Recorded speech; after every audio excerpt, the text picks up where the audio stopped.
I'm Dr. Shashikant.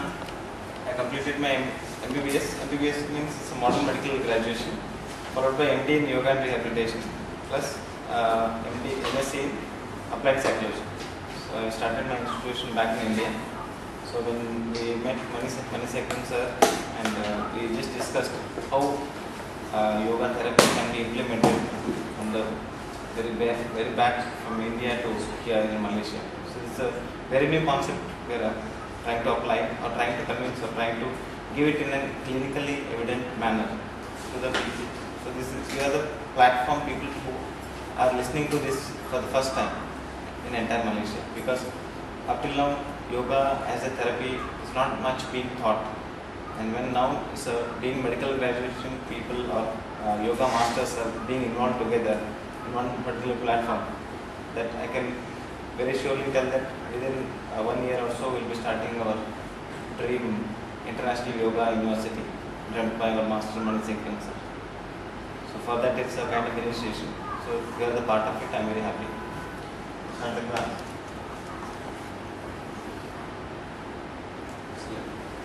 Let me explain this better. See, all of us, we are very fond of, or we know how we are doing yoga asana, physical postures of yoga. Yes or no? Before that, very small introduction of all of you, your name and your background, profession, what you are doing, so that it will be easy for me to take examples of, say, for somebody in banking, somebody in professional. I can take few examples and I can give. Start with your name and your education. I've been studying yoga for 2 years. Profession. Yoga is a profession. No. What's your profession? Profession. Student. Hi, my name is Yeshi. I started the yoga instructor course end of last year. No. I'm not working at the moment, but I used to work as in an office and I review results. My name is Nandini and I'm working The general manager is Kumar. I'm the sales exec in Smart Program. Maria Andrea, taking yoga instructor course. Housewife is a very big job. Hi, I'm Lily. I'm practicing yoga for about 3 years. We call it this background. My background is in IT. Hi, I'm Esmita. I'm in the banking line. So I've been practicing yoga for the past 1 year. Your picture is on smart. Yeah. I'm Sujata, housewife. I'm part-time yoga instructor. I'm Melody, working in banking line. I'm Melanie, I'm graphic designer. I'm practicing yoga for 1 year. Why? 2 years.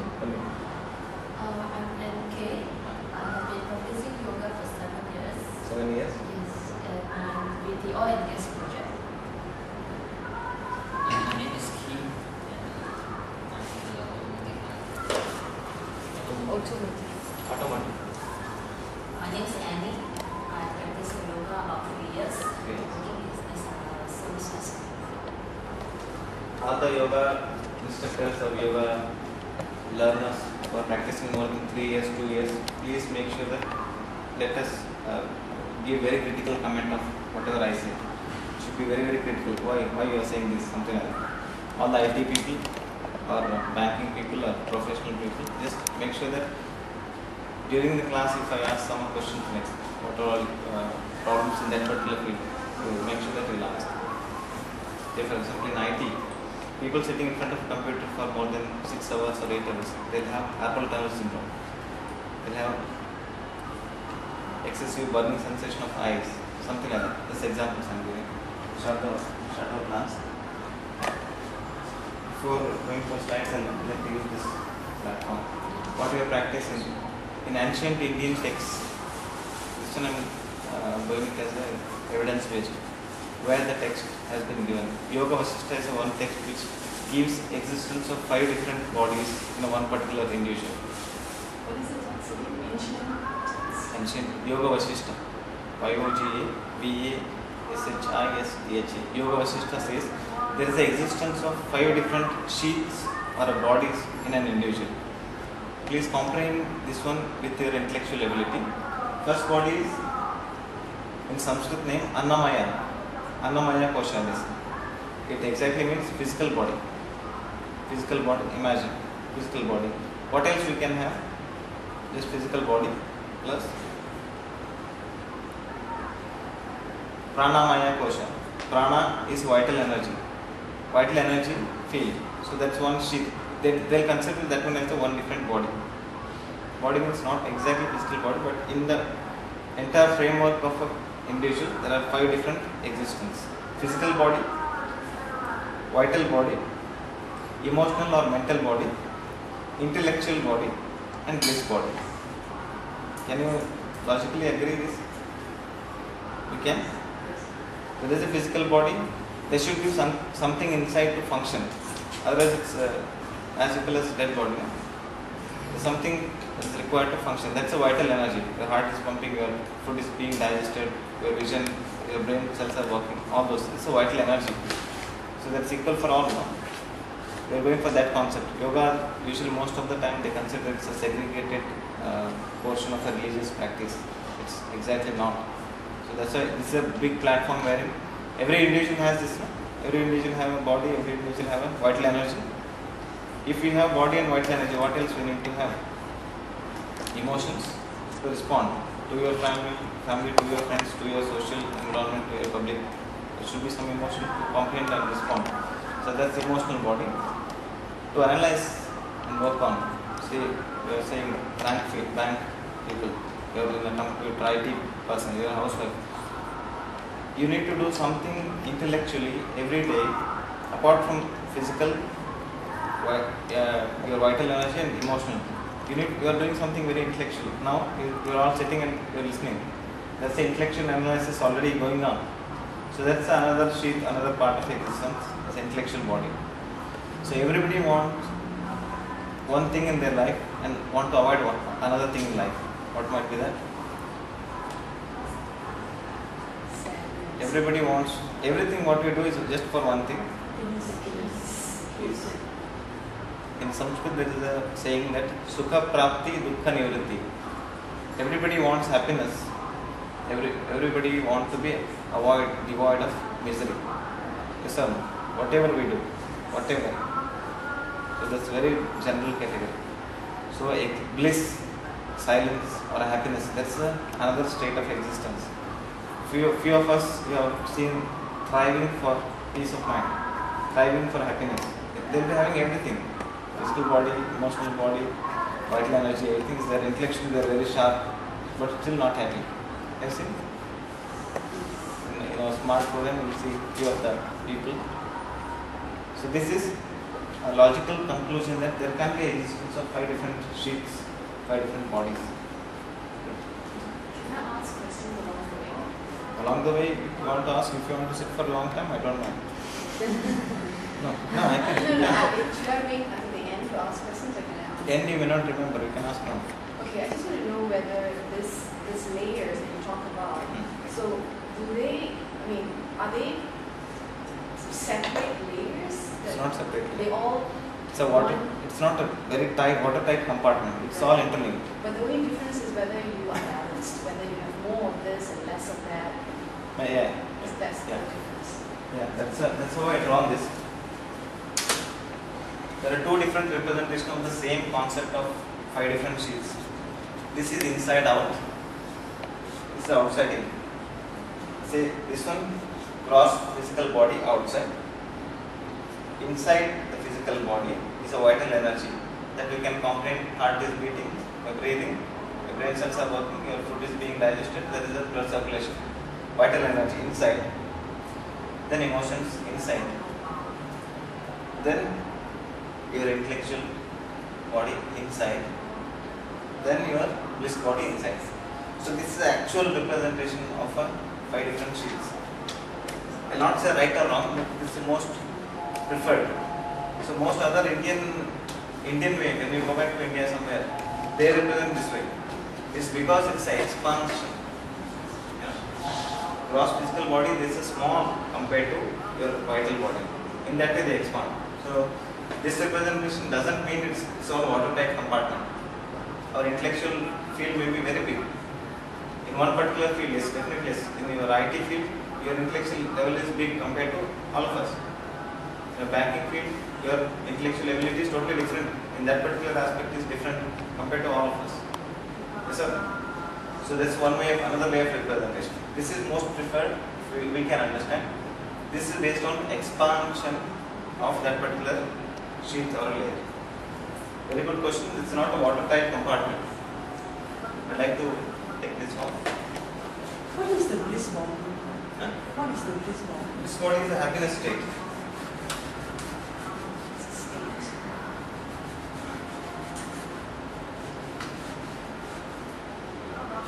When we talked about the science, now we are coming to therapy. How can we apply this particular concept of 5 different sheaths and into therapy? Most of the modern medical science says they only concentrate on physical body. Most of the time, physical body they concentrate. Physical body in terms of flesh, your muscles, bones, tendons, ligaments, nerves, blood vessels, that too, arterial blood vessels, venous blood vessels, and lymph nodes, all those things. And then categorized into different cells, smooth muscle cells, interstitial muscle cells, skeletal muscle cells, and heart muscle, something like that. It's a segregation. If you go to a doctor, there might be some infection. I'll take an example. How many of you will have on and off gastritis? I do have. Okay, 4 or 5. This is because another question. How many of you have on and off back pain? So, see, this is how science statistics says. More than 70% of the people, normal people, will have back pain one or other time within a period of 10 days. So most of us have raised hand because I know at the back which is the most common disease. We'll take example of gastritis.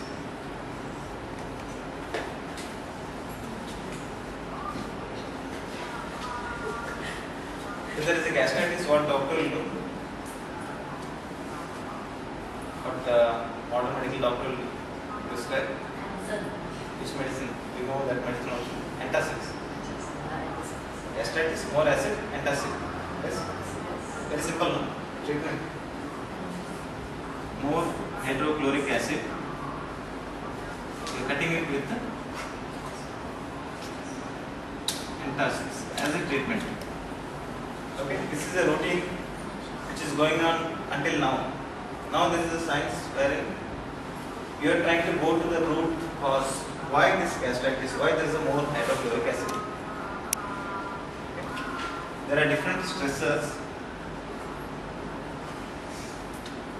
Can you name the stressors?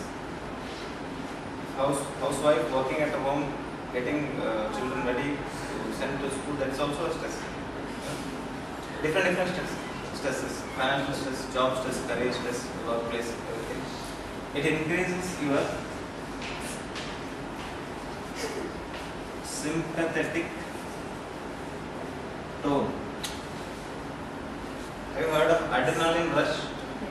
Most common corporate word, adrenaline rush. Adrenaline is a stress hormone which increases during the stresses. Then it induces increased gastrin. So one particular, I am little technical in this, but don't mind. Even if you don't remember any of these words, don't mind. There is a more stresses. It stimulates sympathetic nervous system that we are going to study what it is, and it again increases gastrin. Gastrin is the one hormone which directly increases hydrochloric acid. So you know where we need to approach stress. When you cut down this one, when you reduce the sympathetic tone, when you reduce the gastrin, no doubt hydrochloric acid will reduce. There is no point in treating antacid for about 3 months, 4 months, 5 months. They say, doctor will say, this is the antacid. When patients are so intelligent enough, doctor, I have acidity, please prescribe me some antacids. Because without prescription, you will not get medicines.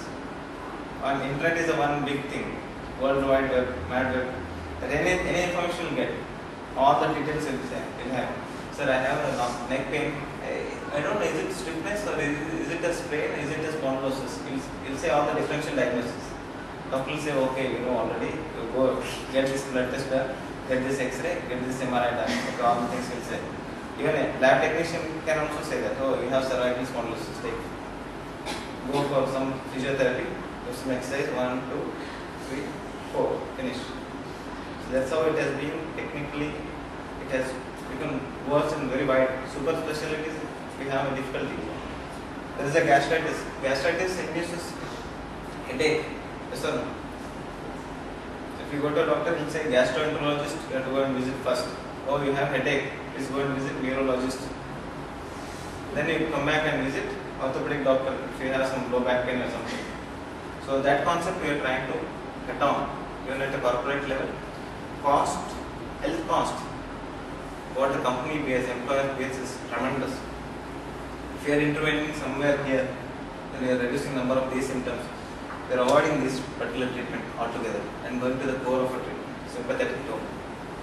One more research says most of 70% of primary physicians' visits are one or other way related to stress.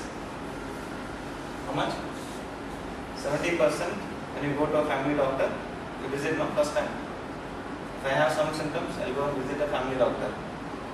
More than 70% of causes are one or other way related to stress. I think one of you have that lady sitting with the stress. You can see this one later. It shows different systems how they are involved. So now I came to modern medical science, mainly physical body. For that to say, I explained now this. Then vital body not much. We don't concentrate much on vital body. Modern medical science not much at all. So only maybe during post cardiac surgery they give you some breathing machine, spirometer to increase your lung volume, more or less. Or they use physiotherapy instruments, TENS instruments to stimulate your nerve endings to reduce back pain or anything. TENS, you know, trans-electrical cutaneous nerve stimulation. There's one instrument, small instrument. They will connect the electrodes to your back. Or any health slimming institution when you go, they'll use multiple muscle vibrators. They'll apply it to you. You lie down, you watch TV in front of. It will be moving, all the muscles will be moving. So vibration medicine says any body put it in vibration, it will tend to reduce calories. So it will reduce weight, but at the cost of what? Modern medicine may concentrate mainly on physical body. So for the past 200 years, most of the doctors never used to believe existence of psychological and psychiatric diseases. Very recently, 200 years recently, people started believing that there can be diseases of mind and body intervention. So I explained about gastrin and hydrochloric acid. There are few problems which are related to hormones like dopamine, serotonin, and others. In a stress, in a mania, in a bipolar disorder, in an obsessive compulsive disorder, in a schizophrenia, so many disorders, these hormones tend to be a part of it. It's a multifactorial. Maybe your genetic tendency to that particular disease, yes. Maybe you're brought up, yes. Maybe your childhood traumas, yes. Something. It's all conglomeration. Different factors are contributing for that particular disease. So there is the existence of psychology. So this is body. Can you see? Medicine is different, only physical body.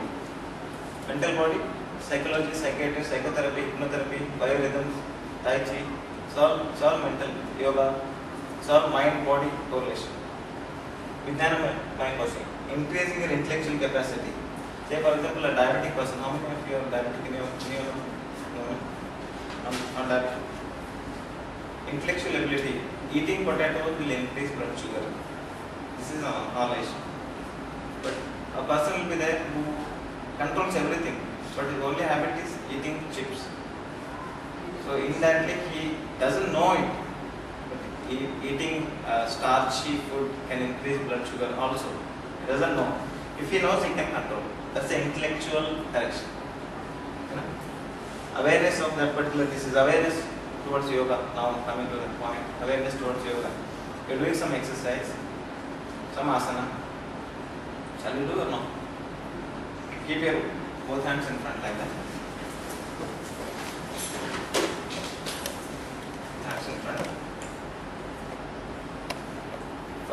till I talk and finish my talk, we will be rotating an aspect. So it will ward off. This is again psychologically, it's almost 10 minutes done, 15 minutes done. This is your attention span is starting to reduce. So I am interrupting in that point. So move. Keep moving. So it's the intelligence of the person. Okay, I will keep talking.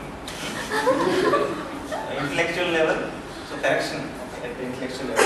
Now you be intellectually analyzing that which parts of muscles you are moving. See, which parts of muscles are moving. How is your spine?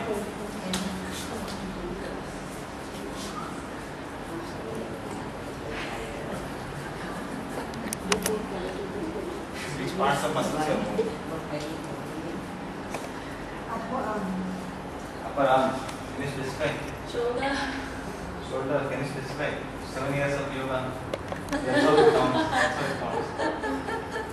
Okay, at last everybody has the right to be happy. That level.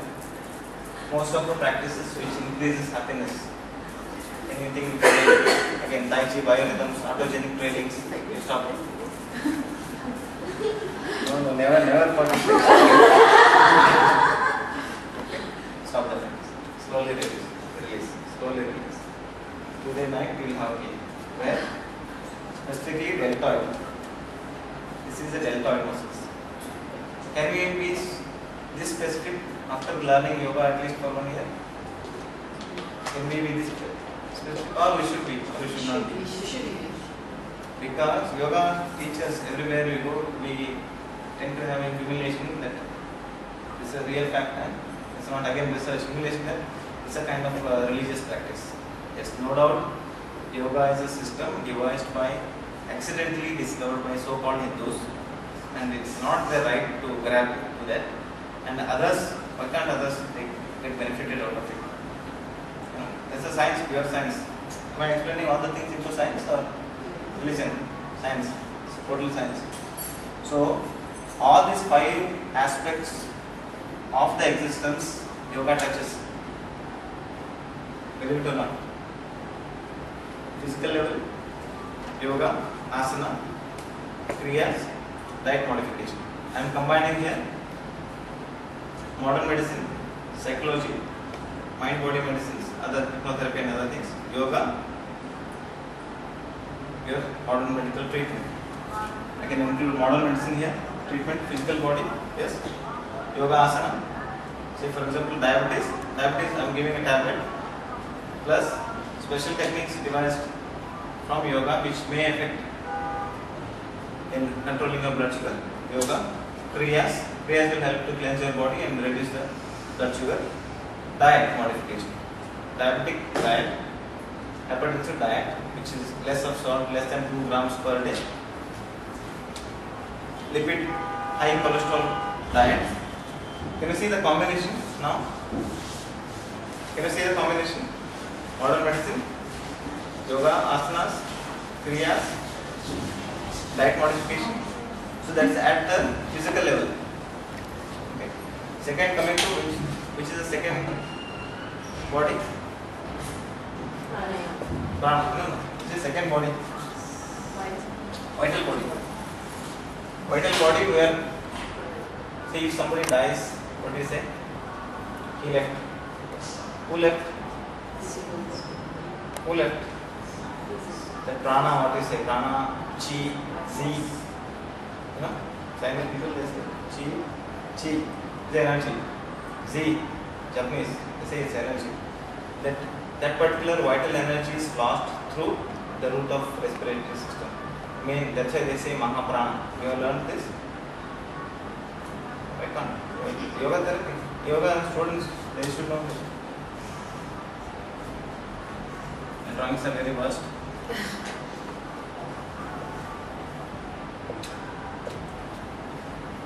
Upward forces are called as Udana. Downward forces are called as Apana.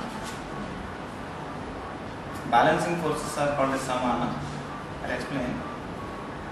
Respiration is called as Mahaprana. These are all just words.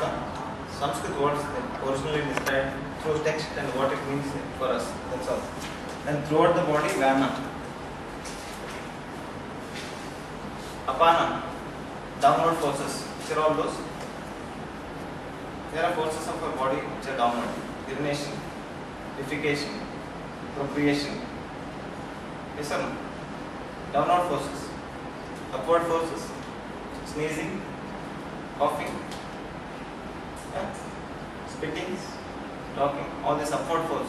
There is a force or no? There is a force. Even if you metaphysics, physics, if you compare, there is a force who will call it is producing sound. That particular sound is reaching to you, your ear, through the medium of air. That's why. It's a Udana, upward force, downward force. You just imagine upward force, which are all upward forces. Sneezing, spitting, coughing, talking, all this upward force. Vomiting, Kriya again comes there. Ujjal, the upward force, you are stimulating upward energy, downward energy.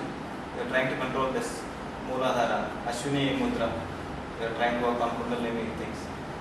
Samana is a which balance, abdominal, digestion and balance, Samana. Mahaprana is a respiration. Maha means higher. So they have given lot of importance for respiration because it's a one which goes last. When there is a brain dead, if your respiration is on, you are still alive. You know what it means? Then Vyana, body sensations. Throughout our body we have different body sensations. That's a Vyana. Okay, now we are concentrating on just Mahaprana. Don't mind that class is too much for you, but it's a comprehensive of all. Most of us may not understand what we are learning, but at the same time, some point of time when you are actually studying, you will understand. So I am coming to this Mahaprana, Pranayama. When you are doing Pranayama, that's you are regulating that particular larger Pranayama, Mahaprana. You are regulating. We'll do a small experiment. Can you check the time? 30 seconds. We are going to hold our breath for 30 seconds. Then we sit comfortably. Close your eyes. Back, neck, head in a straight line. 30 seconds. Now. Hold your breath for at least 30 seconds or till I say breathe. This is the order, huh? Please. Strict order, federal law of Malaysia saying that hold your breath for about 30 seconds and enjoy also.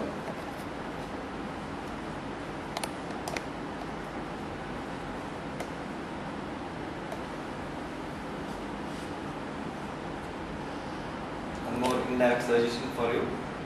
Time starts now.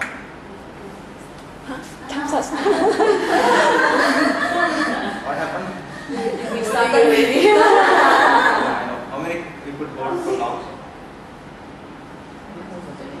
The maximum maybe 30 seconds. If your lung volume is more, if you are breathing for a quite long time, and other things, maybe 45 seconds. May not be more than 1 minute. Yes or no? So that only that portion is your voluntary nervous system control. Voluntarily you are trying to control the respiration only to that extent only. Respiration is the only energy thing in our body which we can control partially. Rest of the time it's autonomic.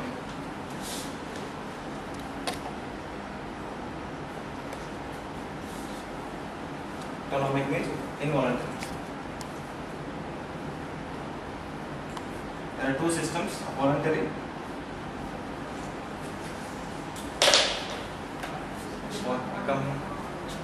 Come here. Voluntary. He is receiving signals through his ears, and brain is voluntarily commanding them, is requesting him to get up. Use all skeletal muscles, bones, tendons, get up. Again, brain is guiding him to walk forward. It's a cognitive information input and he is responding to that. It's voluntary. Can we control our heart rate? Can we? Can we? No. Only few advanced yogis can. Cannot. Usually we cannot. Normal people, not like yoga people who are practicing for several years. Normal people you cannot. Yes or no? Can we control our digestion? No. Can we control our defecation, excretion? Yes, we can for some time. Sometime. Can we hold our bladder, full bladder for some more time? Yes, we can. That's a voluntary control. Beyond that, even if there is very nice class, go ahead and go to washroom. So that is voluntary control is one, involuntary control is an optimum. Body knows how to function very well. We don't know this function, but our body knows. There is inbuilt, there is energy which knows how to function. So prana, I am again coming. It has voluntary and involuntary functions both. Voluntarily you can regulate prana ayama. You are regulating your breath by external modification, either using your nostril breathing or using Kapalabhati or Ujjayi. All the practices you are trying to regulate and increase lung volume. In pure science, increased lung volume, increased availability of oxygen, increased metabolic activity, refreshment.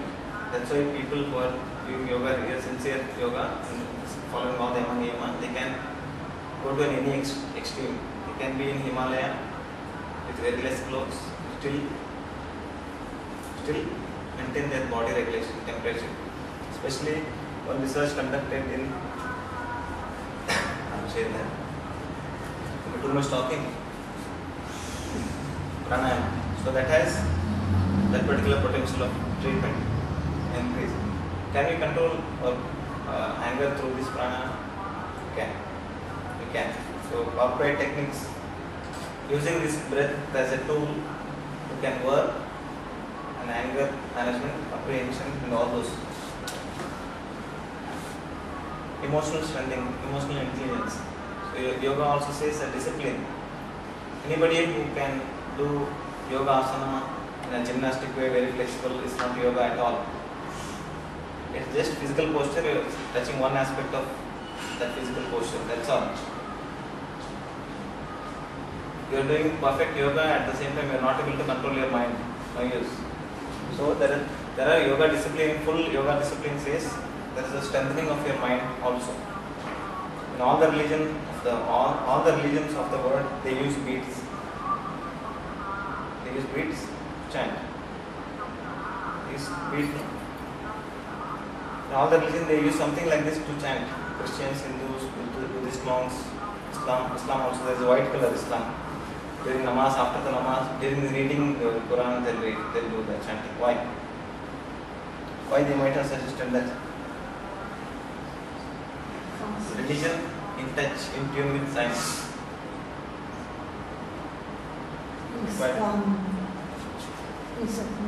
How? Develop concentration. Develop concentration. Yes. How? So weights are the one which touches your subtle points in the form of marma. You can call it as mudras.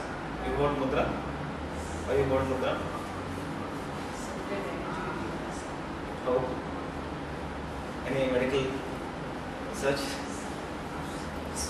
All the beats they say number of receptors in your hands are maximum. Anywhere, any medical graduate you can ask. Number of receptors in your hands are maximum. That to thumb is the highest number of receptors. Receptors are different varieties: soft touch, gentle touch, hard touch, pressure, pain, heat and cold, all this vibration. I want you to close your eyes and move your finger up, but you still, with your closed eyes, you can sense your joint position. Yes or no? That is a vibration sense. There are specific receptors which will tend to send signals of your body. If you are living roadside, closing your eyes, still you know what you are doing without you being aware of what you are doing. You are looking at it. So there are groups of receptors which does this function.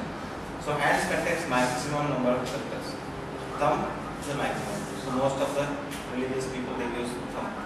So it's somewhere subtle energy or somewhere subtle knowledge there might be existing. How they might have propagated that particular teaching for the common people. You do this chanting 100 times. Any chanting, any religious practice, not pertaining to one. Just practice. For common people to get the benefit of that particular stimulation of those nerve sensory endings, at least for some time. So there can be activation of reflexology, there can be activation of chi energy, there can be activation combination of yin yang, there can be enhanced practices of what you say, vital energy enhancement, prana enhancement, or at the same time meridian stimulation. How many of you know acupressure? Acupressure, some of the points will test, and there is a meridian. Acupressure, be happy that acupressure and acupuncture has been validated by World Health Organization as a separate, effective, evidence-based, alternative medical science.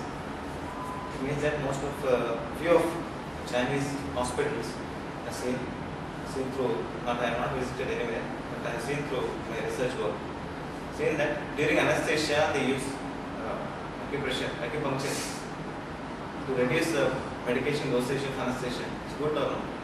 Very good. They are combining best of science which is available for them and best of modern medicine. Fourth layer, jnana. Increasing your knowledge about the disease, about the yoga or whatever, you can implement far better. Say for example, any difficult asana, can you do? One person demonstrating some difficult asana. Some difficult asana, can you? Hello. You want me to demonstrate? I'll demonstrate one asana.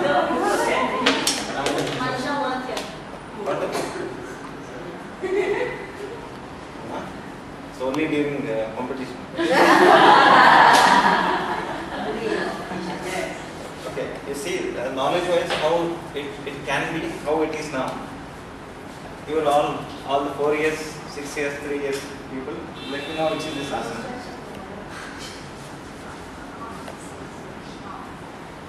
What is this asana? Extended? Extended? How long I should be like this? Extended? Which is this asana? Okay, Konasana is this one. Konasana is this. Extended side angle pose.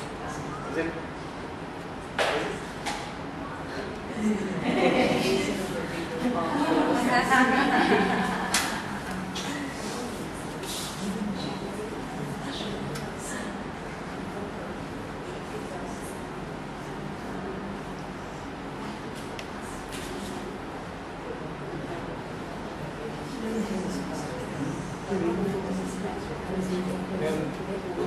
Uttita Parsva Konasana?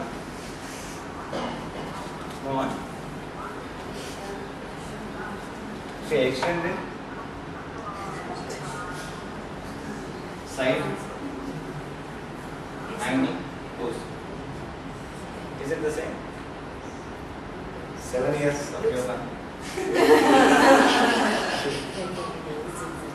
Yoga cannot be completed even if our life completes because there are 84 lakhs of asanas. Nobody knows which is asana. Indian government, after being what do you say, now it's opening its eyes that all people are making their own separate asanas and they are patenting the asanas. This extended side angle. I'll use something like this. I'll name one thing. I'll patent. So now it's Indian government awake. It's woke up now. Indian government has identified around 1,350 asanas and it's patenting, regulating under Indian Patanjali or whatever act. Now it's opening its eyes. Till now it's ignorance. I don't know. Out of that, most commonly practiced asanas are only 99. Out of that, any schools, there are different schools. Swami Shivananda Yoga Foundation, Shivananda Yoga, you might have heard. They only practice 40. Hot Yoga, Bharat Thakur, you heard of Hot Yoga, Power Yoga? Power yoga, vinyasa yoga, flow, vinyasa flow yoga. Just check in internet. This only uses 26 asanas. That's all. That's all. You're only using 26 asanas and you are so much famous. Vinyasa yoga is very famous. Power yoga is very famous. Yes or no? Okay. Too much talks. Again. I'll not do asana again. I'll draw something.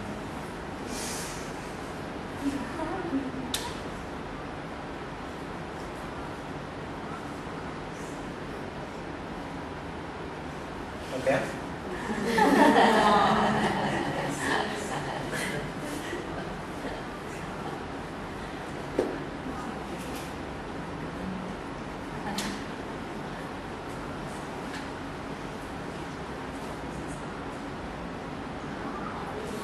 If somebody can learn or teach asanas like this is one asana wherein there is a tricep muscles. You can see that. See this now? Let's go through this one. Also, tricep muscle.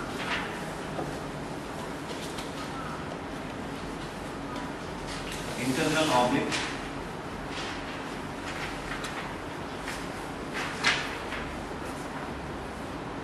Gluteus, maximus, hamstrings,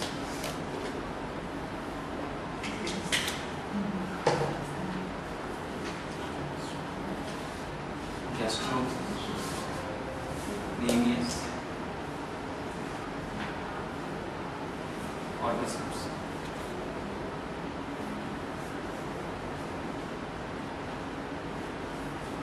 External oblique.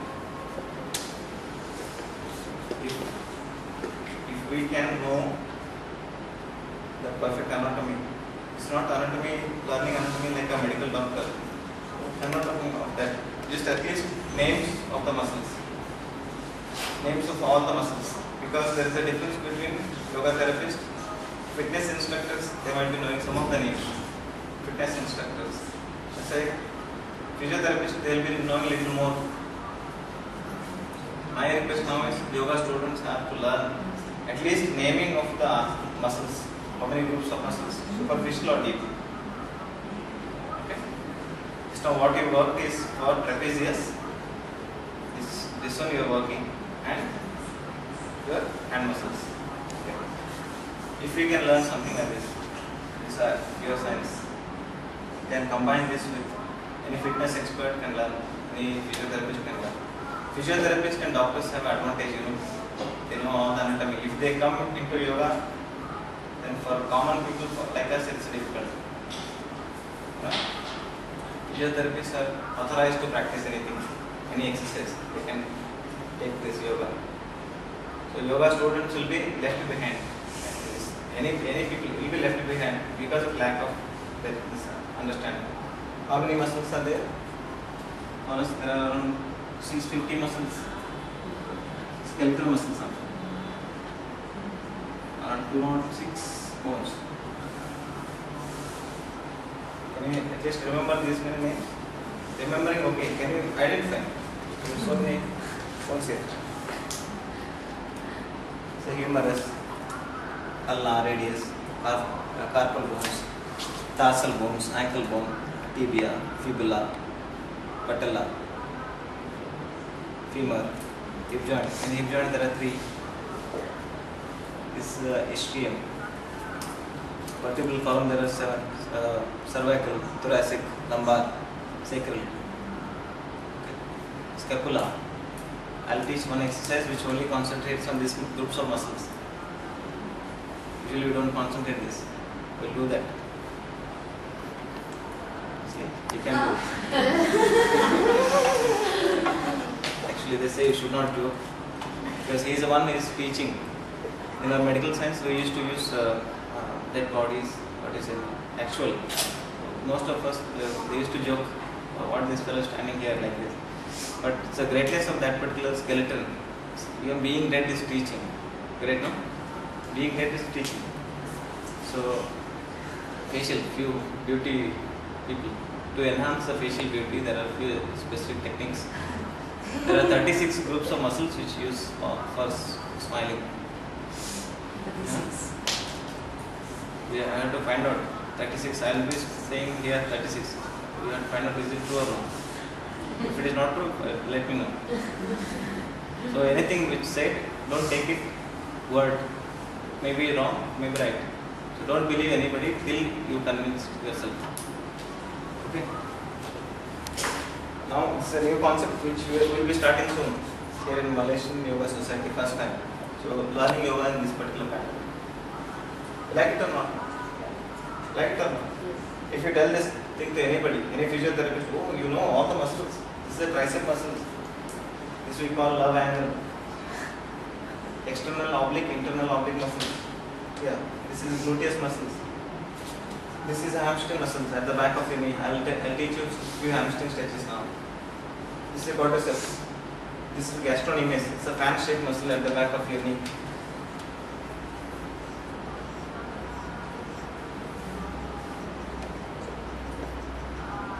It comes down and it will become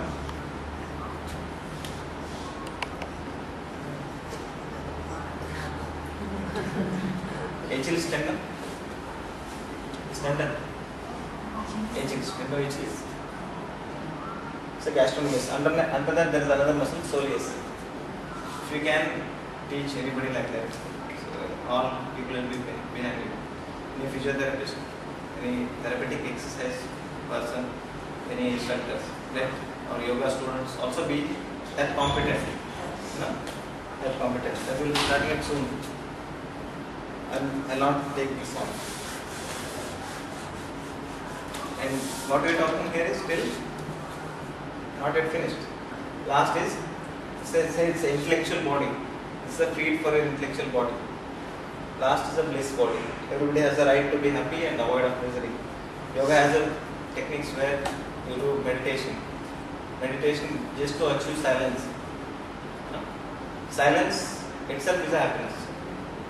The West style of thinking is object is a source of happiness for me. If I eat some sweet, say some sweet you name, Malaysia's favorite sweet, durian. I saw yesterday some durian festival, something coming up. It's not much sweet, no? Any sweet of favorite sweet of Malaysia? Chiku. Chiku, okay. If you eat chiku, the moment your taste bud touches the chiku, you feel, oh wow, happy. Yes? If you achieve some of the feats in your career, bank manager, cashier to bank manager, okay, what do you feel at that moment? What do you feel? There's one moment, no? Moment of happiness. It's just very small, very short duration of moment of happiness. That will feel very happy. Happiest moment of my life. You say moment. Happiest duration will not say. Moment of your life. If you get a new car, will you be happy or sad? Happy. Most happy. So that point of contact of your sensory being with that particular object, at that point there is a no thought state. No thought state of silence.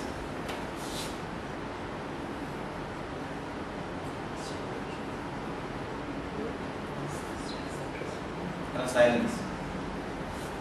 If you are beach side and looking at the beach sunset, what do? You open your eyes or you close and enjoy? Even if the vision is, the view is in front of you, you tend to close your eye because you tend to go into this, go inwards. That's the same concept of yoga. Go inwards, meditate, to be happy. You know? West usually tend to go out, coming in a larger scale, tend to go out, get all the things which we think it will make us happy. We get all the things. Object-oriented happiness is different. Inbuilt internal happiness is different. You got my point? I am searching for happiness outside through objects or through person or something. But happiness is there within. There is nothing but no thought state or a silent state. that itself is a happiness. That itself is a bliss. Yoga concentrates on long-term bliss, not short-term. Short-term bliss is a sensory pleasure, object-oriented happiness. Short duration, 20 seconds, 30 seconds, 1 minute, 2 minutes, done. Yoga concentrates on long-term.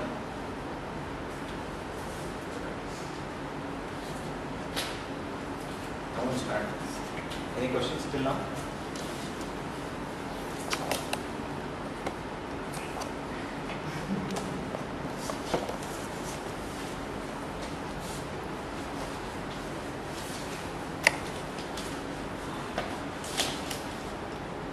You wrote down 650 muscles, 206 bones.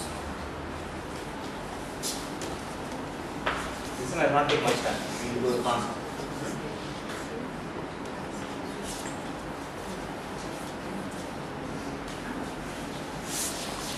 This also includes students. For an old person, there is something dot exists. For a child, there is something which exists. For a youth, something which exists. What is that? I want 3 volunteers. 3 volunteers on the stage. 3 volunteers on the stage. Come. You stand here. Face that side. Please come. Thank you. Stand in the middle. Face the same side. One more. Please come.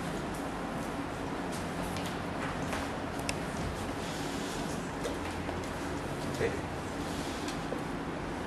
This one is the one person which I mentioned there. Old person. For him or her, past exists, or the work done at the back exists. There is nothing much to achieve in the future. It's not life satisfied, happy, blissful. For a child, it's a child. For a child, future exists. Yes or no? For a youth, the balancing point between old, between young. So this is the point, this is where you are, most of you are now in this particular youthness. In this state we can achieve most of our life fulfilling things. Thank you. For a old person, past exists. For a child, future exists. Youth is a balancing point between both these two. So who we should call as a youth? Is it a young person aging from 14 to 30 years you want to call it as a youth, or even if it's old 90 years but youthful? So old lady doing leg split near to bus stop. Youth is the only one person who exists in present moment, that we can call it as youth. If we are in a present moment, we are youthful. If there is an old person who is in a present moment, he is still youthful. Okay. We are very young, but not in a present moment. Sometimes I used to worry about future novels. I am not youthful. Yeah? Youthfulness, you will see, very old people, still they do some of the physical activity. You feel, oh, how youthful he is, she is. So, that's youthness is present moment. It's a balancing point. It's the same explanation of the 5 different sheets, 5 different bodies of the existence. This is the main thing we need to concentrate. Most of diseases in the recent years are mind-body related, psychosomatic diseases. Most of them, almost around 70%.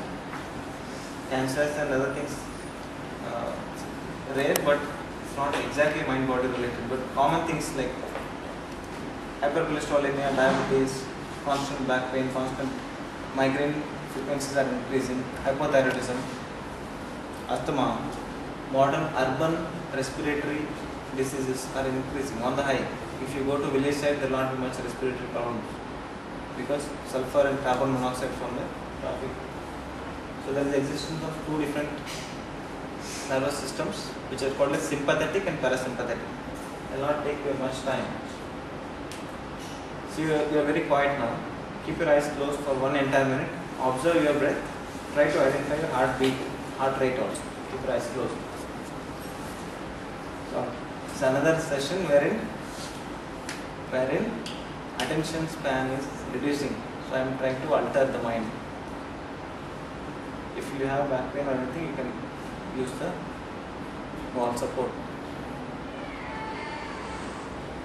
Keep your eyes closed. Take a one large, deep breath in. Exhale completely out. Two more. Take a deep breath in. Exhale completely. One more last. Take a deep breath in. Exhale completely. Now breathe normally and observe your breath rate, heart rate or heartbeat or any body sensation if you feel. For one entire minute, I'll be quiet.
Feel the soothing, gentle awareness of your breath, of your heartbeat.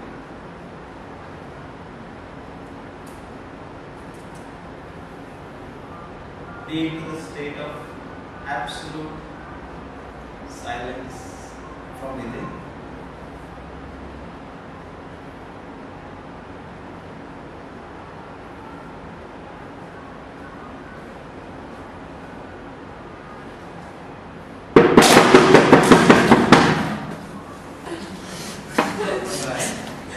Keep your both hands on your heart.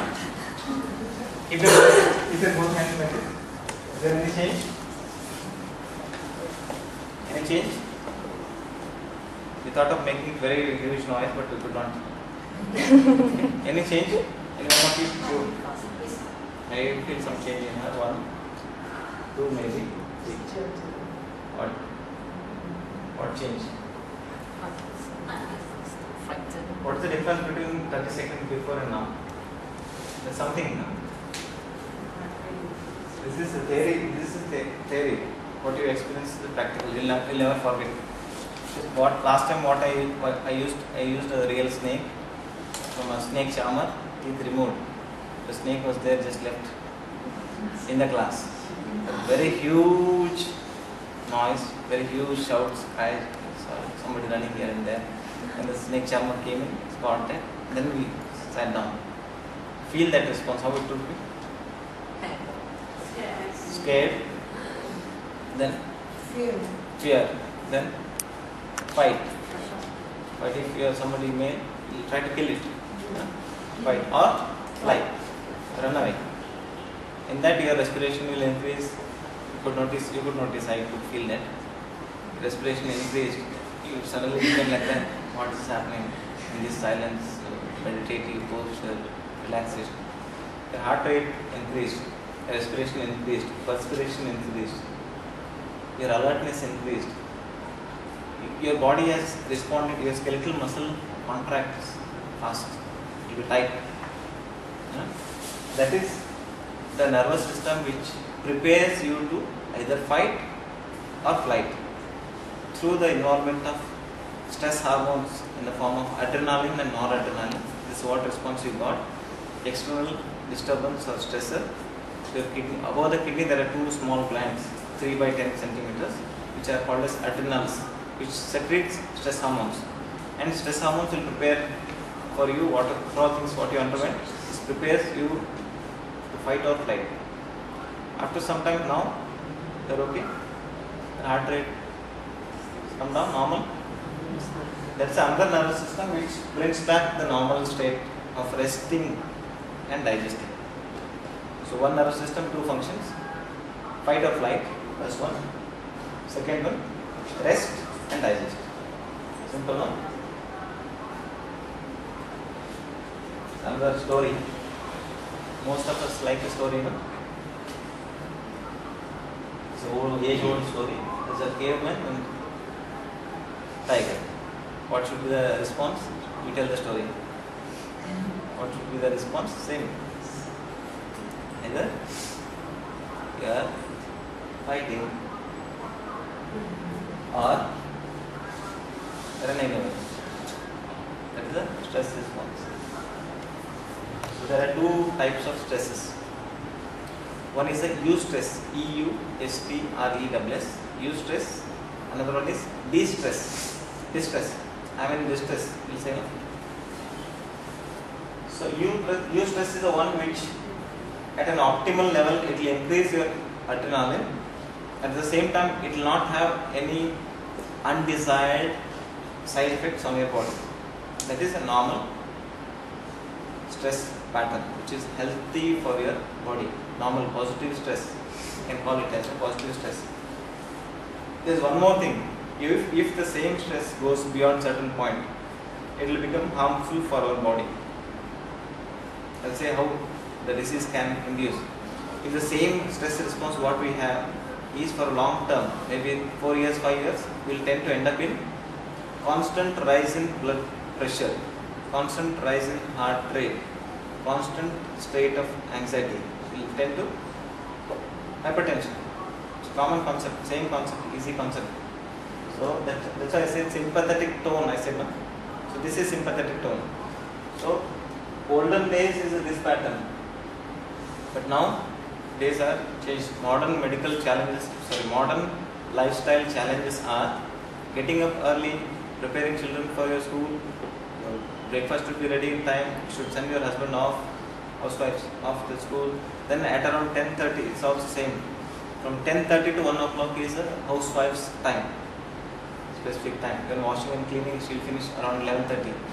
So observe that consumer psychology. 11:30 to 1 o'clock, there are very specific housewife related serials in the TV. Whatever channel it is. Yes or no? I don't know Malaysian channels or, but this is a consumer psychology, common psychology. Yes or no? After that, 2, 3, that's a time for food. Let's say most of cookery classes will be that time in a TV. So evening again, tea time, there is another 2 hours of time for a housewife. That's the time they catch TV. That's how they work on consumers. It's consumer psychology. What is this? Huh? It's a consumer psychology.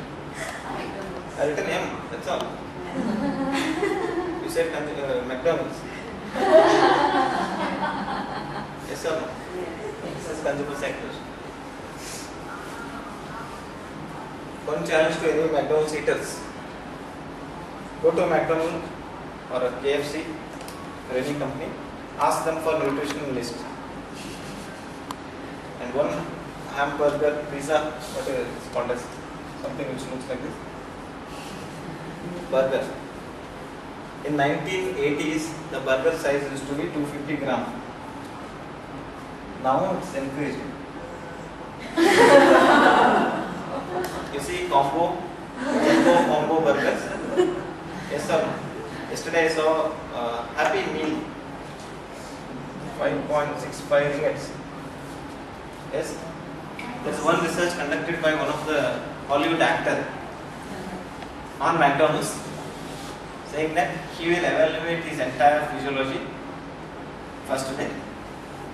Nervous system, your gastrointestinal system, his stress levels, depression levels, and blood levels, and all those things.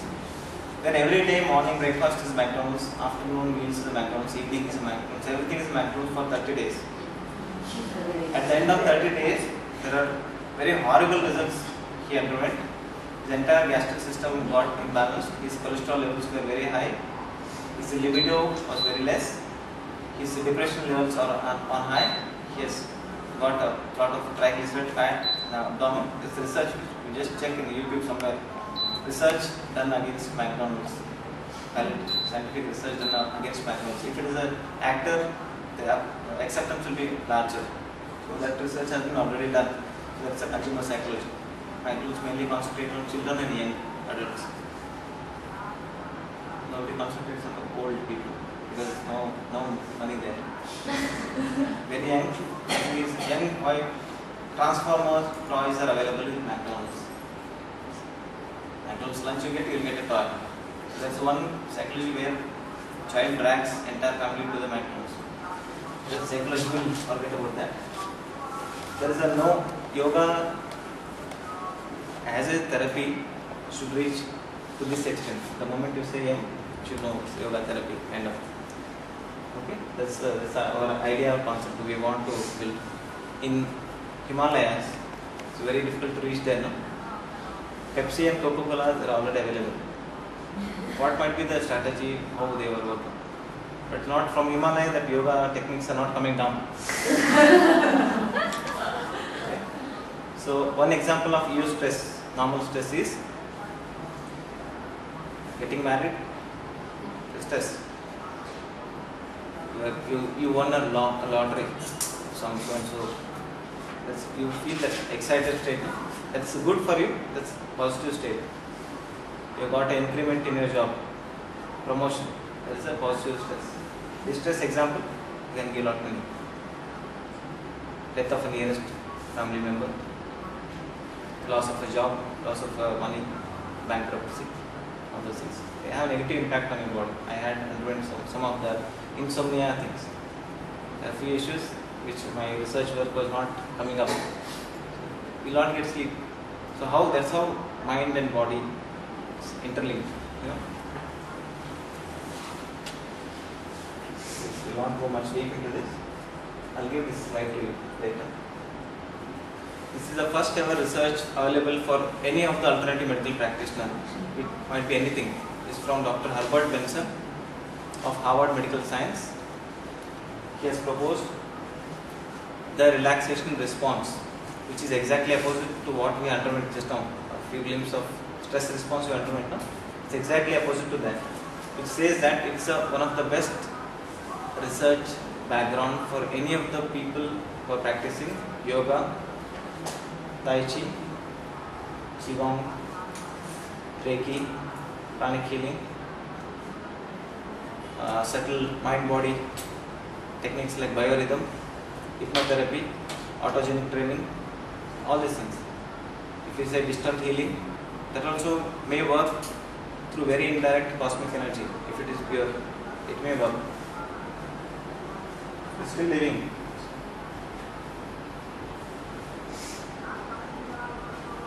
It says that there is a release of nitric oxide and few of the chemicals inside the endothelium of the blood vessels, arteries, your system. You see the artery system. No, inside the arteries there is a release of some of the good chemicals, which brings the same response, which is exactly opposite as that of fight or flight.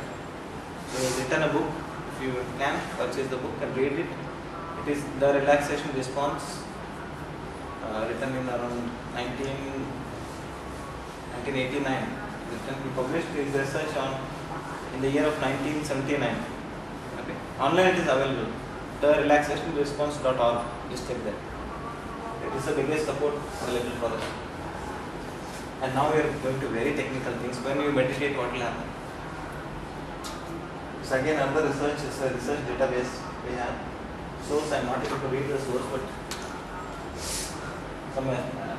So research says there are 4 brain waves: beta, alpha, theta, delta. Beta is a normal brain activity. Alpha is a creative brain waves. Theta is a relaxation waves. Delta is a sleep brain waves. So after the end of meditation, you can see here. This portion. Parietal lobe, frontal lobe, occipital lobe, they have mentioned before meditation. After meditation, there are some changes. It is recorded through functional magnetic resonance imaging. Functional magnetic resonance imaging is one form of MRI. You know MRI, no? All of you know MRI. Okay. And there's another myth buster. Most of the time, knowing without knowing, we tend to say we are only using 10% of our brain. Yes or no? Most of the places, most of the time, people will say, why can't we get the technique to use other remaining 90% of the brain? That's the biggest myth, which can be just disproved with the magnetic resonance scanning. They'll scan entire brain activities. If you are just simply sitting, they'll be scanning. So all the parts of your brain are working because it's very, very complex. You cannot say 90% of your brain is not working. You cannot, definitely not, 100% not. There are activities where to increase your subconscious power or ability, there are few practices can be done. That's a different way of saying. But you cannot say 90% of your brain not working. That's the biggest myth. So at the end of meditation, there is a reduction of beta waves. Normal brain activities will reduce. Your alpha waves and theta waves will increase. It means that you are relaxed, very much relaxed, and that pattern of relaxation response is working for you. So that's why things will get corrected. Your migraine will reduce, your back pain will reduce, because that stress hormones are reducing. Okay. So that's how it's being worked indirectly as a therapy. We feel it, but we cannot prove it. It's a common experience. After joining for yoga, how many of you feeling better? Emotionally, physically? Most of you, yes or no? That's this particular activities are happening. We are actually relaxing. So, as I said, 70% of diseases are related to one or other way to stress. And stress we are controlling in this particular pattern. So the symptoms related to stress will reduce. Okay, this is a relaxation response and stress response comparison. That I'll give it to you. You can check it. It's another. So, reaching to the core point of the central physical comfort, mind state, physical tension taking, mind-body communication, all these things in a right balance. It may not be perfect for all the people all the time, but right balance, trying to come near to this midpoint is what is the concept of yoga therapy, which applies at all the levels. Physical, again, it's inclusion or including all the professionals in different fields of medicine, different psychological, psychiatric, and therapeutic exercise, and people who are using mind-body metaphysicians. So this is the concept. Yoga can also be applied on a broader spectrum of this, or it will be a part of an inclusive of all the metaphysical practices. Again, coming back to that. Okay, this one response. You can see how exactly stress can induce diseases. Just you can go through If you want me to explain, I can. But I feel some changes in the facial expression that it's almost done. Now, I just give this slide to you. There are not many hormone changes: angiotensin, aldosterone, inflammatory cytokines, hormone suppression, insulin also reduces.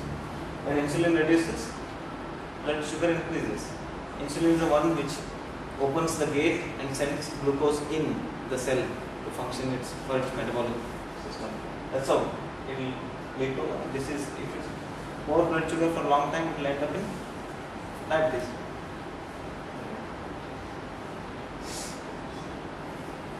This one I think only for the students. Okay. There is one research conducted on 30 students for 3 months using AUM.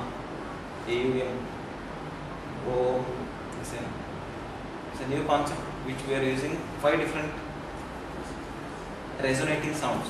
Om is a resonant sound, which most of the Hindus they believe that is a god, but that makes other people believe that this is a religious practice. This is the one where we come. It's a segregation point where Om is a religious practice. It looks like that. But there is one more research, what we are doing now, it's already done research, which says 3 months of practice of Omkara, which increases your brain assimilation.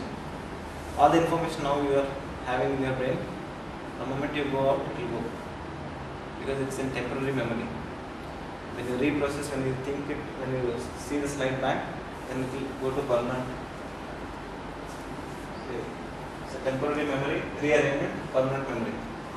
Sleep is the biggest healer for all of us. Every day we get lots of information or all the sensory inputs, but at sleep all the things will get vanished and very few things will remain. Like what we had 3 days before as a breakfast. Can we? Cannot. Everything everybody cannot learn. So even system wise, there are classes now. 1 hour there is a class, followed by another class, followed by another class. That system is also not so good for brain assimilation. You are not giving time for children to think and assimilate that information, rearrange that information inside your brain and get it permanent memory. That's why there is a need of tuitions for your children. They'll come morning till evening, they'll go to school, come back, evening, okay, have breakfast, have something, tea, coffee, go to tuition. It's no use. Because learning, if you are giving some time as a play, or some time for yoga, sometimes some mind word, something they are playing. Their mind is drawn to that particular different activity. But at the same time, you are giving a time for that particular learned thing to get assimilated and absorbed. That we are not giving. At least few of our housewives, mothers, please concentrate on this. The brain stores information by absorption, assimilation, and re-expression. Most of students, they have a problem that they'll read everything, they understand everything, every tuition will go, but during exam they'll be totally blank, done. Because re-expression is a problem. We'll work up some of the things with few students.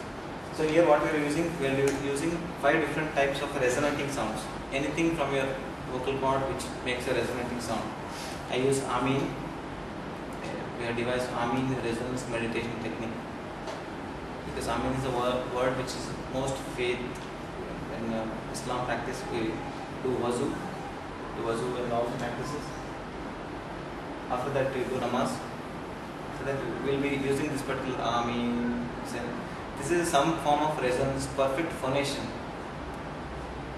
We'll say that. If you don't know, Amin will say. If you don't mind. This one's Amin. With breathing, we'll try 2 techniques. Okay? Muslim and Christians also. Amen. Amen. Just words. It will not make much difference. Just say as a normal saying. Loud. 1, 2, 3. Amen. Okay. Now we'll say with the breathing. Take a deep breath. When exhaling, you divide this Amina into 3 portions, which will we add up with exhalation like this. Take a deep breath.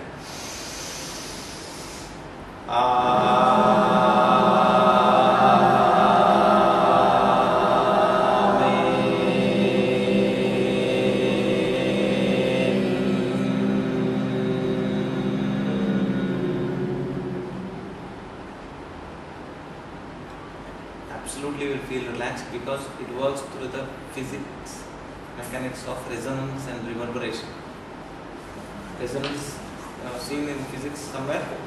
You use tuning fork, hit it to a rubber pad, and there will be a small vertical tube. You hold it on that. So sound waves goes like that and reverberate. So any sound you can use. We'll use one like that. We use one for treatment. I use for one of the research. Take a deep breath. Exhaling.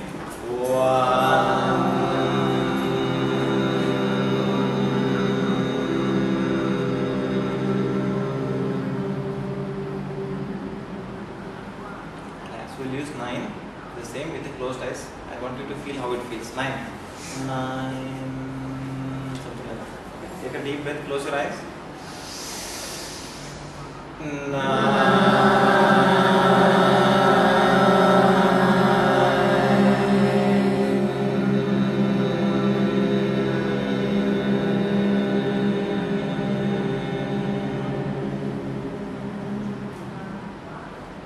Slowly and gently open your eyes with few blinks. Okay.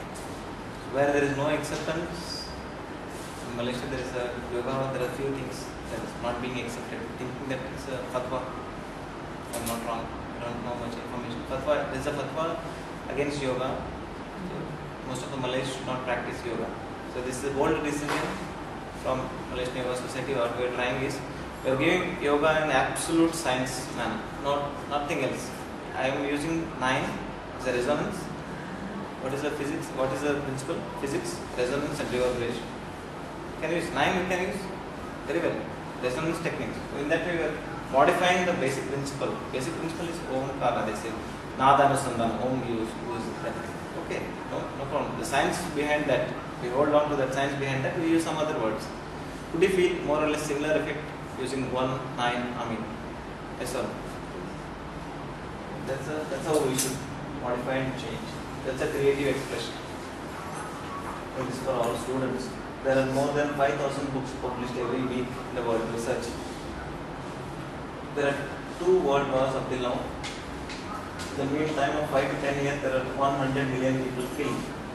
Very recently, I saw one more news. Some police person called somebody near and just opened fire on 80 people killed. There is somewhere something, in spite of so much advancement in every field, there is not one field, there is something wrong, something somewhere wrong. In the past 3,000 years, there are 15,000 wars. How many wars per year? 5. There is something somewhere is wrong. Somewhere it's not one place. Every place inclusive. It's not one specific place. Afghanistan, nothing like that. But they're all inclusive. Somewhere something is wrong. Information, we not say that no information available. Say research is 5,000 books published every week. It's huge. No, it's very huge. So what exactly we are learning? What students are learning? In schools, colleges, everything? Nothing much. Because all the learning of whatever subject in all the most of the places is based on ambition, ego and competition. We made yoga as a competition not to show this, because people's mindset is this one, competitive word, ambition, ego based technology. We are showing yoga in the form of competition to create an awareness. You know, what's the concept? Few of them ask, why Malaysian Yoga Society is arranging yoga competition? Yoga should not be a competition. They said that. It's because entire world is like that. It's ambition, ego-based, competition-based world. For us to touch that particular field, for those people, we need to have a competition, then create awareness. This is awareness. So there should be some changes in the form of center of education should be on love, unconditional love. I am very specific in that. Unconditional love, cooperation, mutual cooperation, independence and interdependence, and based on humility. Whatever you, I know something, but I keep it for myself. It will go with me. I know something, I will share in a very humiliation, not humiliation, full of humility. will reach to more people. There are two ancient techniques of India which are almost dying are Marma and Mudras. So how many of you 7 years yoga, how many mudras you know? 5.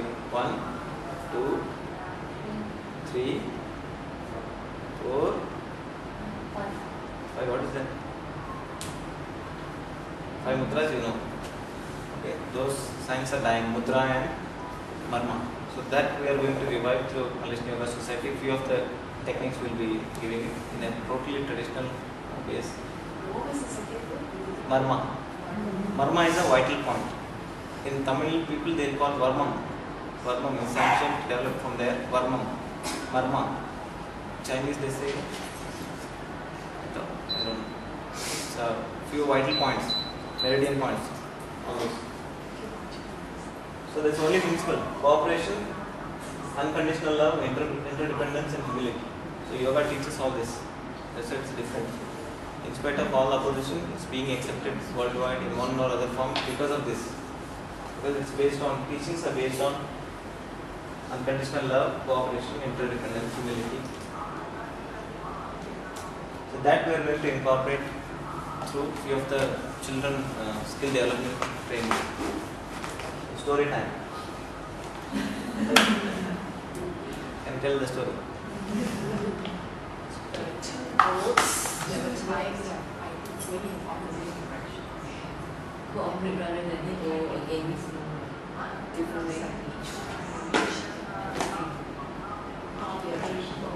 And country has to grow, has to cooperate.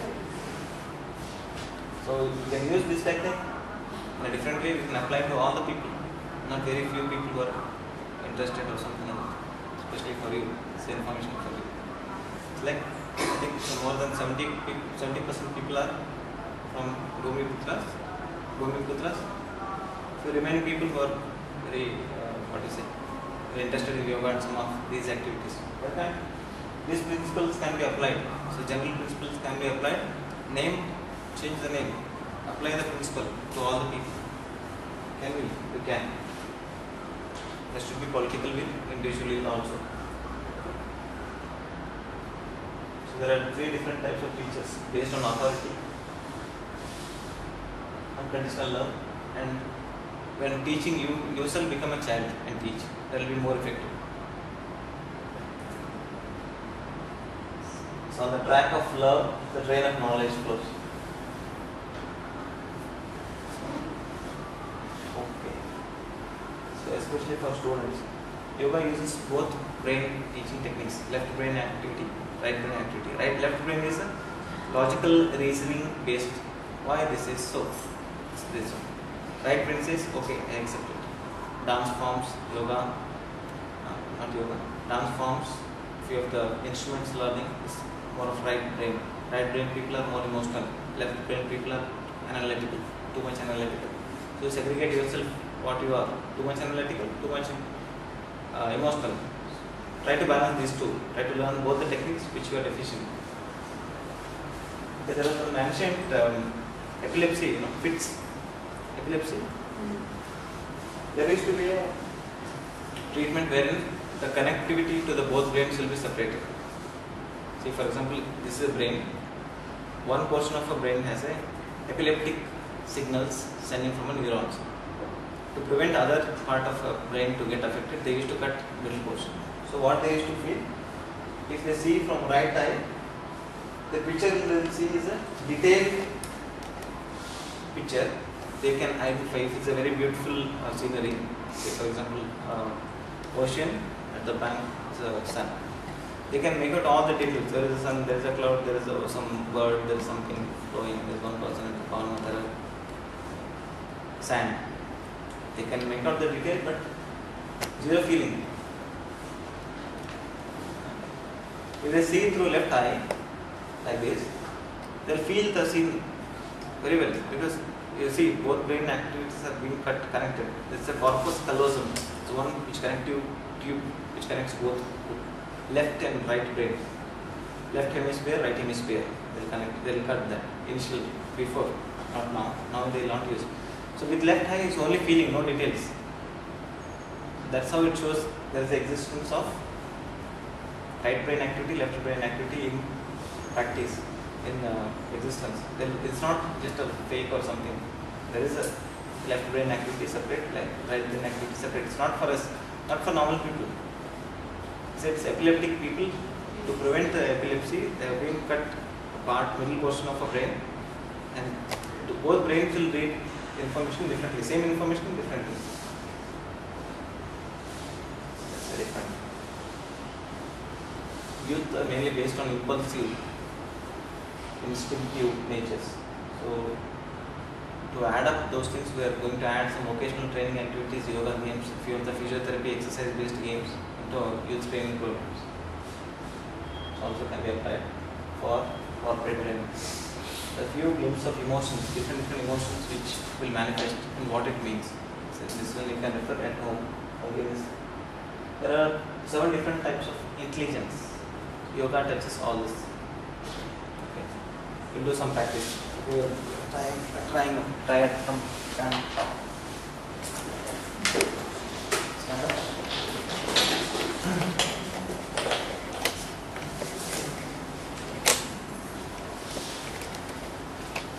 Keep your both hands like this. Up. You're opening your eyes and trying to touch the tip of each finger. 1. Observe the very subtle changes. 2, 3, 4, 5, 6, 7, 8, corporate 9, 10. Stop. Relax. Now keep your eyes closed and do the same in front of you, like this. 1. Touch the tip of each index finger together, touching to each other with closed eyes. See the difference?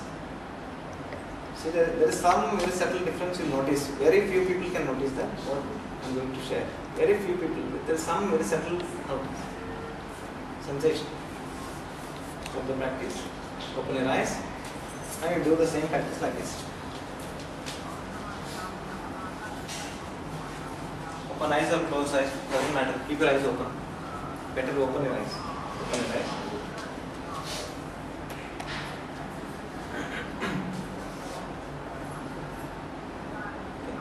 Stop the practice. Only 1 or 2 people can notice. Hold your thumb like this. Open your hands. Only move index finger of right hand. Only move index finger of right hand. Only move little finger of left hand. Can you? Very good. Only move ring finger of both hands. Can? Cannot? You cannot? Very specific. Please look at your finger. Very specifically you can move the finger. Now you do like this.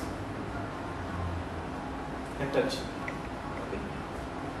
Can you do this one? You can.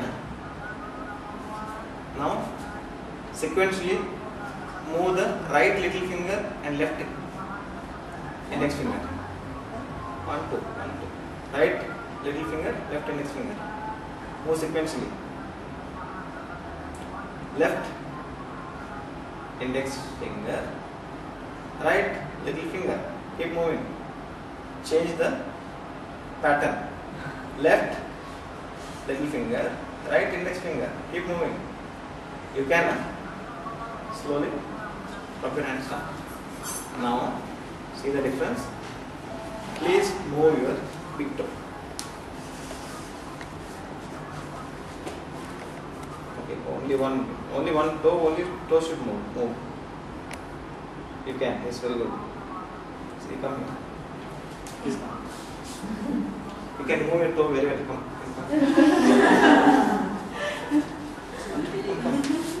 I am just part of the team. Please move it. See, very specifically, without moving those fingers, you can move. You come.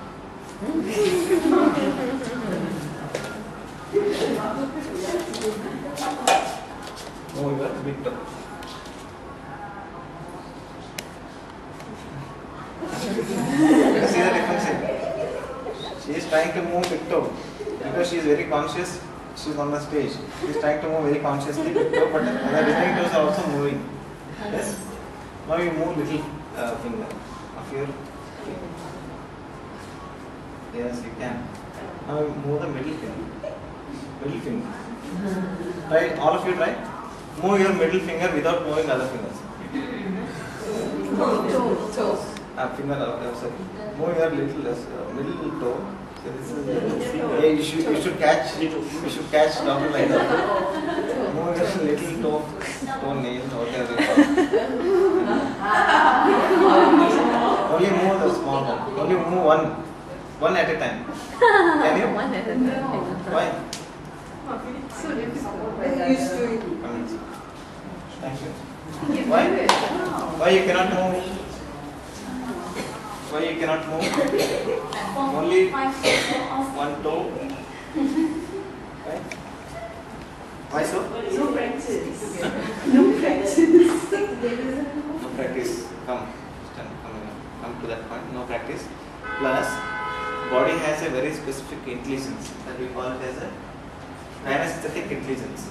What we did in front like this. Anything you noticed? When you did this with open eye, you did this one with closed eye. Any difference you noticed? What? It touches when I'm closing. Closing eye in front of you touches better. Yes. Very good. Your observations are very good. This particular body portions, this one. Sir, from here. Body's intelligence is superb. Body's intelligence, kinesthetic means motion. Body's intelligence is superb. You can do with closed eyes. You can. This portion is less. Even though we kept our eyes open, there is little difficulty to touch the tip of each index. At the back, very less. The sensitivity is very less. So that's the body's its own intelligence. Tip of your fingers, you can feel the gentle touch. If I touch to your back, you will not feel. Because back sensitivity is 42 mm. Fingers is 3 mm. 3 mm discrimination you can. So that's how they say use beads to activate your nervous system. Any religion. Okay, we also try to work on each intelligence. Musical intelligence, logical intelligence, linguistic intelligence, spatial again. You are moving your big toe up with closed eyes, that you can make out that you can be aware that I can feel that vibration. I can feel that vibration sense that my big toe is up. With closed eyes I can feel. That is spatial space, you can identify the space. Interpersonal and intrapersonal intelligence is very less touched topic. So 49% of American, you can sit down, thank you.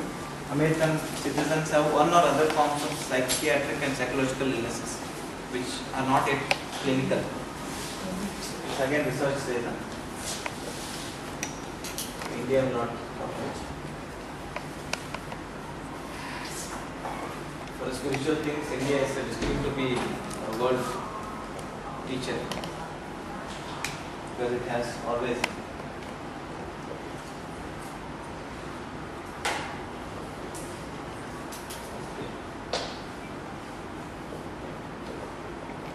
India needs lot many things to learn itself. Now it's in the midst of biggest turmoil where West, East and West are combined, and India is now it's a westernized population.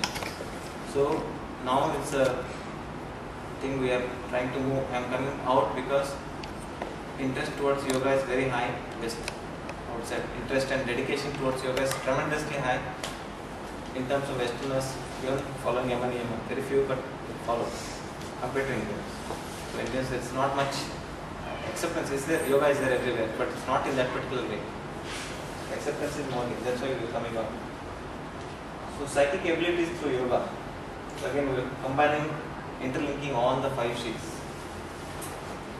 So personal, beauty, joy, love, sensitivity, peace, compassion, value, ethical value, very important.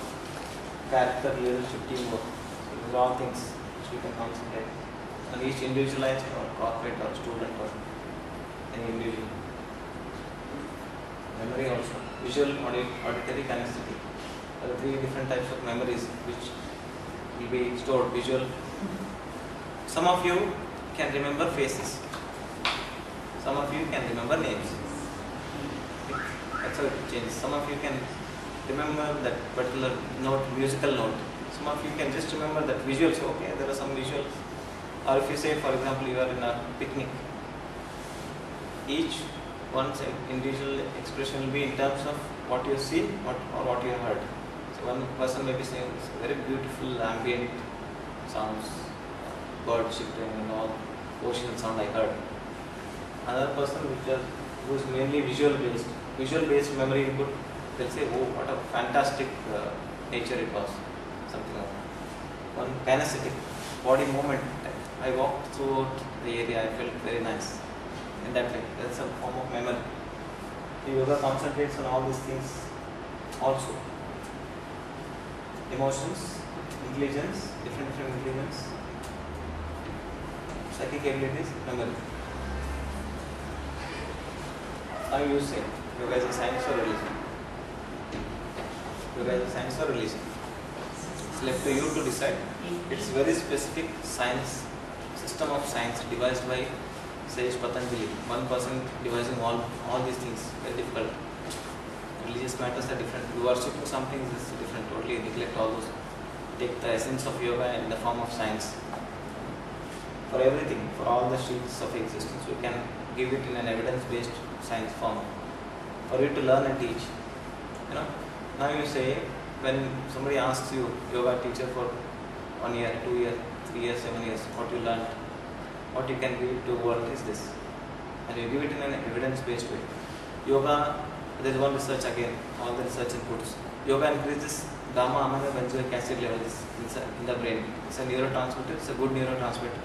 Yoga and few other techniques will increase. Specifically, they compared with yoga and other Tai Chi exercises. Yoga will increase much higher. It means that biorhythms of your body can be set normal. They say, wake up early. I'm waking up at 8 o'clock. It's another thing. Wake up early because your hormones will set in a right pattern. Circadian rhythm, they call it. CIRCARDIAN. That's my teacher.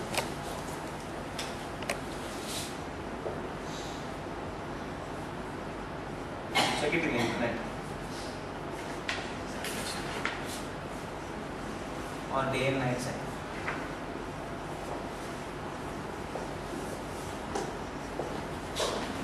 Yoga says, sleep early. Sleep early because there is a level of melatonin and serotonin hormones which induces the sleep. If there is a very bright light, the melatonin secretion will be less. You cannot sleep. That's a concept used in all the call centers and BPO. There will be very bright light because they will not let you sleep because you need to work there. Okay? So there are other new sets of patterns of diseases like shift workers sleep disorder, corporate labor. Shift workers sleep disorders. It's very new. You will be prone for anxiety, you will be prone for throw things out, you will be short tempered. You will tend to have, if you are more than 40 years, you tend to have hypertension, you tend to have diabetes. This is a very set of patterns of disease, very specific for the job profile. So when you're going to sleeping at night, she should be down. Yeah. Because melatonin is the hormone which responds to the light. That's why people say with the sleep disorder they take melatonin tablets. Have you heard of? They take melatonin tablets. And yoga increases deep sleep cycle. There are two sets of cycle, NREM and REM, random eye movement phase and non-random eye movement sleep, deep sleep stage and other variations, dream sleep state. So yoga increases deep sleep state. Proven and give all the evidences which medical journal have published, which volume, which page number can be. So few of the benefits of yoga, endocrine function normalize and all those things just go through. So few of these diseases can apply.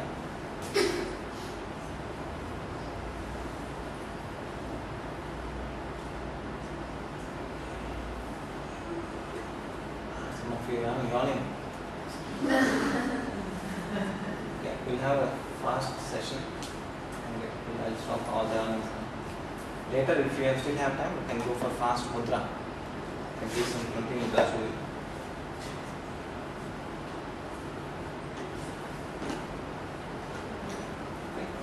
Come to standing position.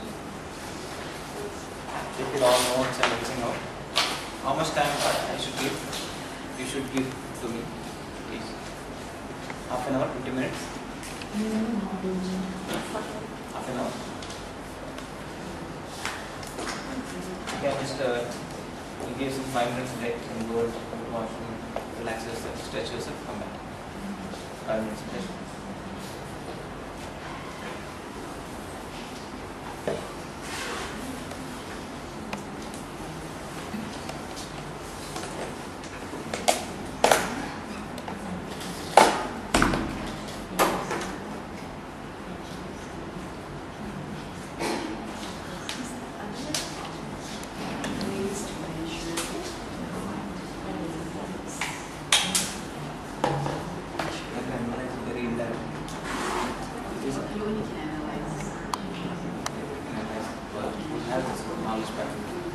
Medically prepared yoga person, they will concentrate more on this level. See, these are different ones.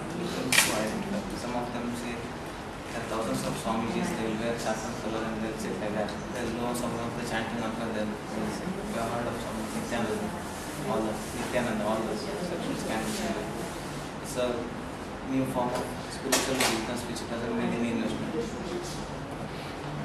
Can physically level can analyze your body elements, your fat. Fat energy very well. There is a aura reading machine. So it only tells you your state at that point in time because it can change. So after 5 minutes it can change depending on. But if you say there is a liver meridian is lacking, it means my kidney meridians are lacking. It's not correlating, but it can be said. So the reading, the aura reading can tell. Okay. Somebody needs to know how to translate. Or the emotions level, you can give. I have all the questions, all the answers for the emotion level. I can happiness analysis scale, will tell you how peaceful you are. I have all the. So it's true resonate, but not true reading or something that you got it. Not much. Not much devices to energy, feel the energy from us. Because you don't have a baseline, right? You have a baseline knowledge. That's why yoga is not being accepted much.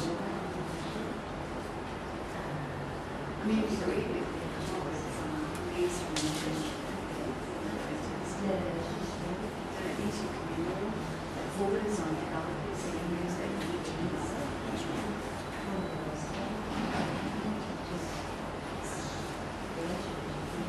Even in this state, there's need to use it.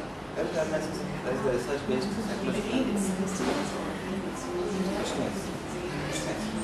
There is no instrument which can tell you how much happy you are. How it's only set of patterns like you're happy in this situation, I'm not happy in this situation. That only can. As long as like we have a baseline, so this is the state of someone very happy, It's all well proven. Proven. Psychology secretary says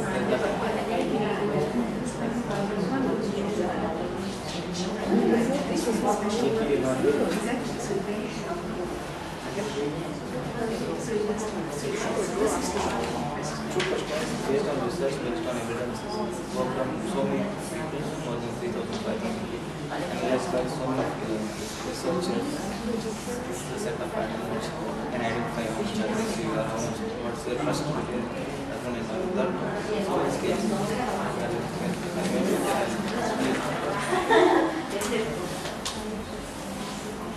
okay, how many of you have back pain? Is it very severe back pain or mild? Tolerable? Tolerable. I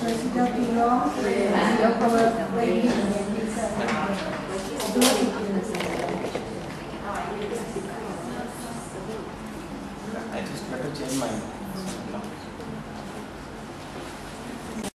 muscles altogether. I can tell you which are all those. Just I want you to feel before you learn it. Both hands in front of you, legs apart. You have much space for you to work on. Both hands in front, legs like that. Stretch and bend a bit. Tai Chi also here. Tai Chi balancing your center of gravity and working. Move your hands so much so that till you feel tired. Don't bend at your elbow. Keep it straight.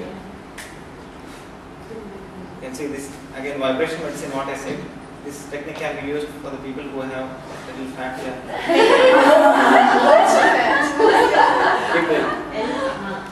Keep doing. Stop the practice. Very slowly. Release your hands down.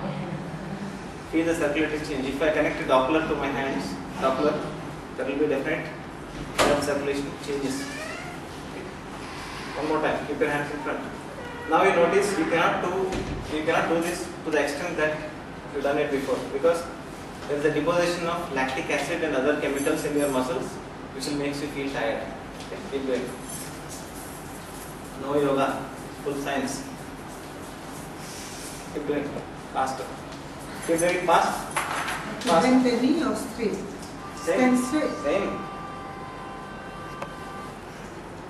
Stop it. Feel the changes. Very slowly. Drop your hands down. Get ready mentally to undergo the same practice one more time. Hands up. There. In front of you. Make an angle of 90 degrees.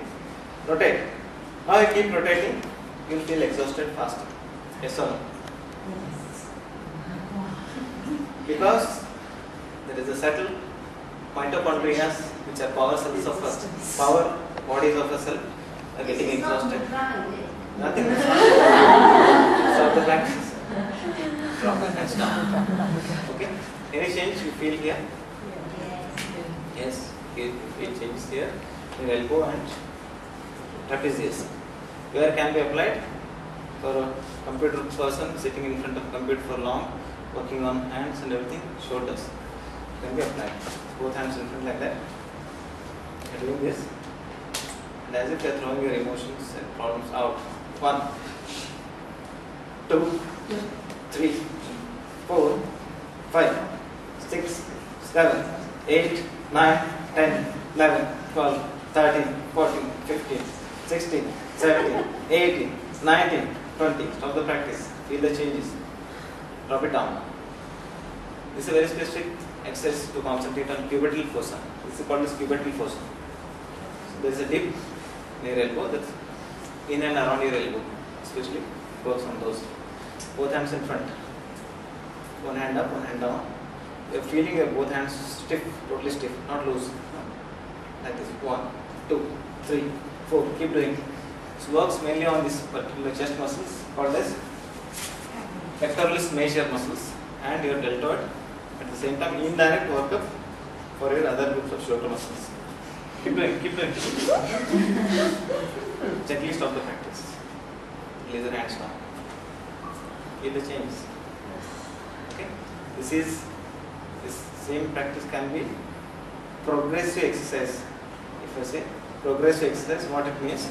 Keep doing the same exercise in a full range of motion. I'm going for full range. 1, 2, 3. Now you can feel this chest muscles. 4, 5, shoulders. 6, 7, deltoid. 8, continue. 9, 10, 11, 12, 13, 14, 15. Stop the practice. Please drop it down. Now all the practice what we'll do it without dropping our shoulders down. Okay? Both hands on your thighs. One hand up. Hold it stiff. Very stiff. 1. Something like that. You are going to swing, you are holding stiff. Continue. 2, 3. Continue. 4, 5, 6, 7, 8, 9, 10. Stop the practice, but don't drop your shoulders down. Keep your both hands like this. In front, legs apart. Logic is you are trying to touch your wrist together, at the same time trying to touch your forearms. It's like this. 1, 2, continue. 3. Trying to touch your forearm in this. 4, 5. 5, it's painful.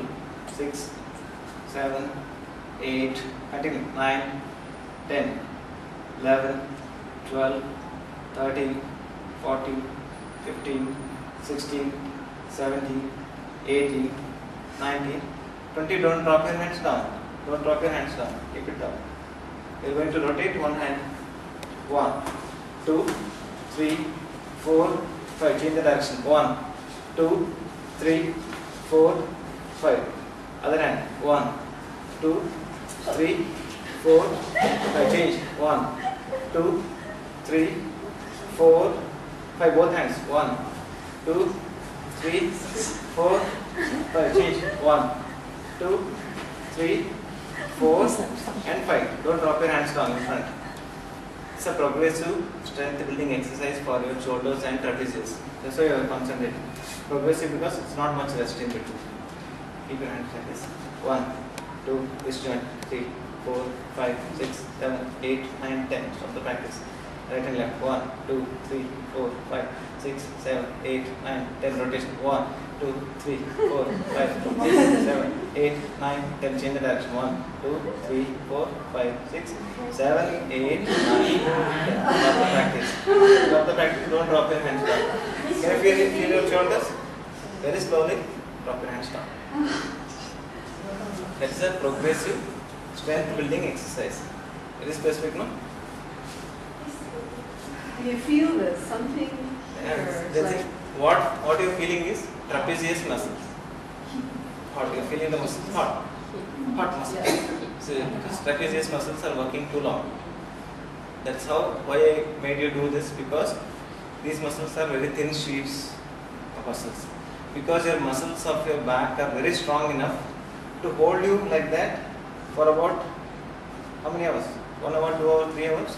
16 or You 18 think? hours. Think this one as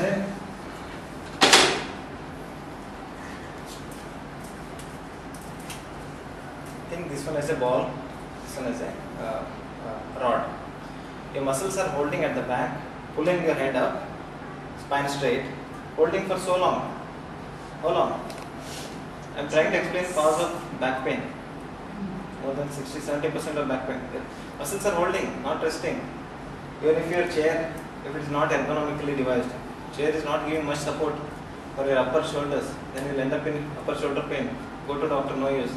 They will give you painkillers. For 2 days, 3 days it will be alright. Again, sitting posture is not being corrected. There is not much we are working on. So it means that back muscles are very strong enough. At the same time, you need to take care of them also.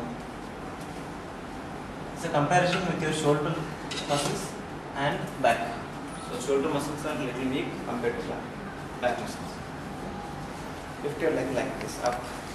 Make an angle of 90 degrees with your joint, 90 degrees with your knee joint. Ankle movement. What you are doing is just a range of motion exercise. Up and down, 10 counts. 1, 2, 3, 4, 5, 6, 7, 8, 9, 10. Don't drop your legs down. Yoga comes here, Karnataka. Look at one particular point in front of you so that you can balance very well.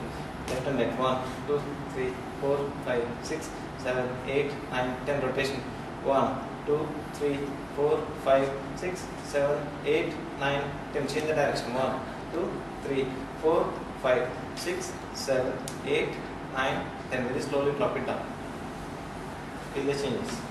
If you apply all the gadgets and everything, you can notice. Left leg, what you are holding is a isometric exercise for left leg, because it's holding a weight. Muscles are working or not working? It looks it's not working, but it's actually working and holding your body weight. That's an isometric. Isometric means length of the muscles are not shortened, but muscles are working. Into one more exercise. That is, you push the wall with your one hand and feel the muscles. Can you push the wall straight away with one hand? Feel the muscles. Feel the muscles, especially shoulders, deltoid. Can you feel muscles are tight? They are working, but length of muscles are not contracting. Muscle length is not changed. This is isometric change, isometric exercise. In physiotherapy, they'll exercise. If you go ask headache, migraine, they'll explain this now. Press, please. Press, please. This side, then at the back. With your hand, you are pressing your head, With your head, you are pressing your hands back. 1. And this. So these are all isometric exercise. What we are flexing. Flexion is isotonic exercise. Tone. Muscles are getting shortened and tone is increasing. So difference between aerobics, gym and yoga. Aerobics mainly concentrates on cardio, respiratory and skeletal. Okay. Cardio, respiratory, skeletal means to say I can hear music and I can keep jogging. But you cannot do that same thing with here now. You are looking at one point, you are balancing. You are also working your left leg isometric, left right leg isotonic contraction. At the same time balancing exercise. See, this is no science. Yes or no? You are looking at. I cannot keep listening and I am not being aware of my body. I can just keep listening to my music. I cannot. It's a difference. It's a difference between aerobics and yoga also concentrates on nervous system. So when the balancing comes, nervous system is active. Nervous system and endocrine system. When you are getting up early and facing the sun, it means that you are concentrating on circadian rhythm. How much growth hormone should be secreted? It will secrete to an optimal level when you are following that particular route. This is Sandhya Vandana in the evening, morning sun yoga. They say they'll segregate. They'll make sun yoga. Do this practice of seeing sun indirectly, half an hour before sunrise, half an hour before sunrise, half an hour after sunset. Because in the environment there are very less UVA, UV, other UV lights. Harmful ultraviolet lights are very less. If you see an UVA measurement device, it can measure measurement. There will be less ultraviolet, harmful ultraviolet radiations at that particular time. That's why they say concept. Do that. Okay. We'll go ahead. I'm talking too much. Come. Catch hold underneath of your knee joint range of motion. 1, 2, 3, slow. 4. If I look at one point, I can balance right and left. 1, 2, 3, 4, and 5. Rotation. 1, 2, 3, 4, 5. Change the direction. 1, 2, 3, 4, and 5. Stop. Karlika.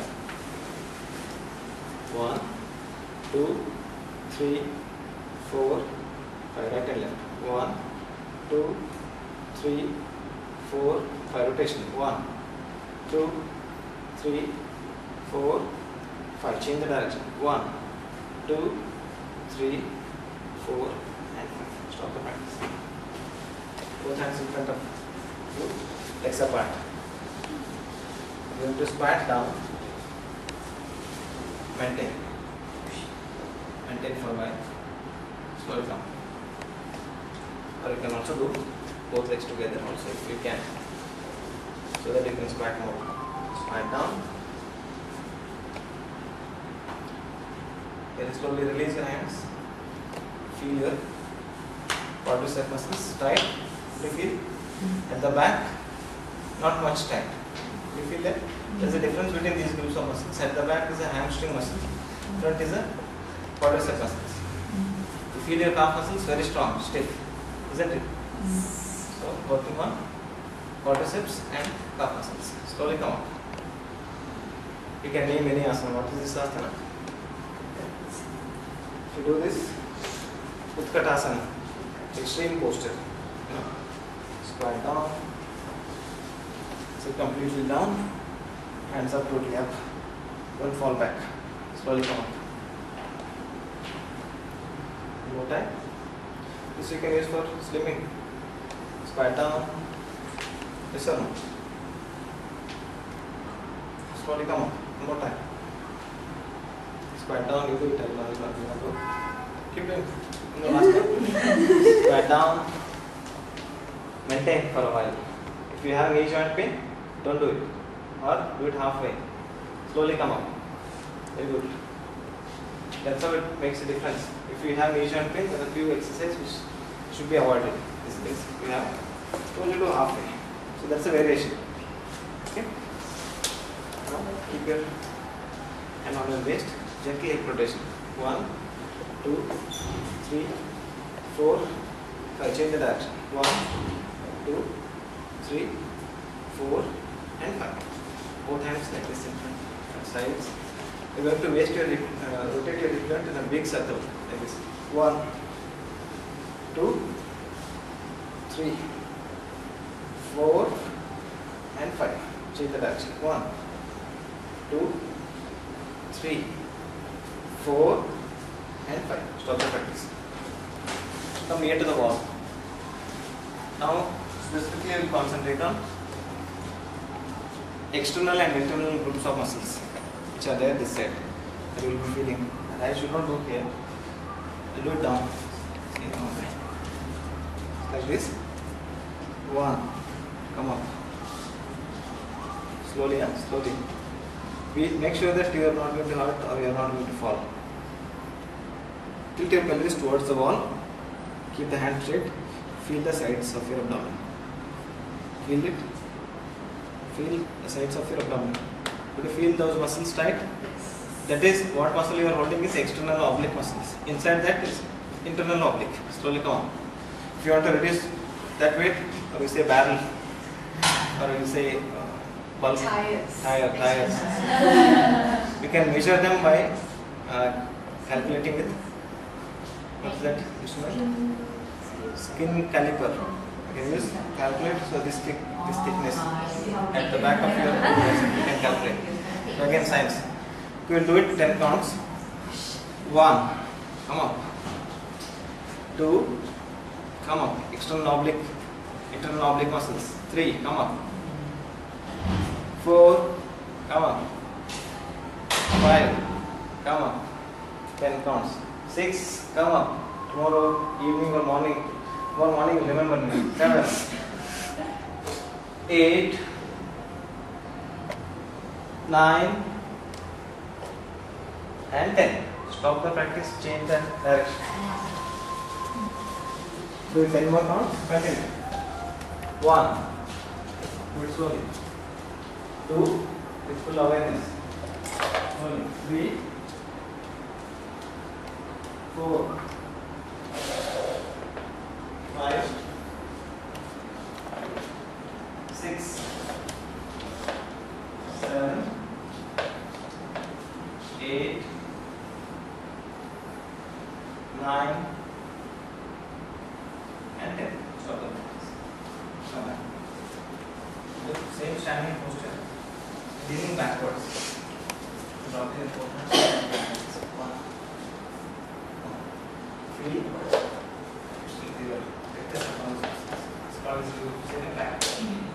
Relax.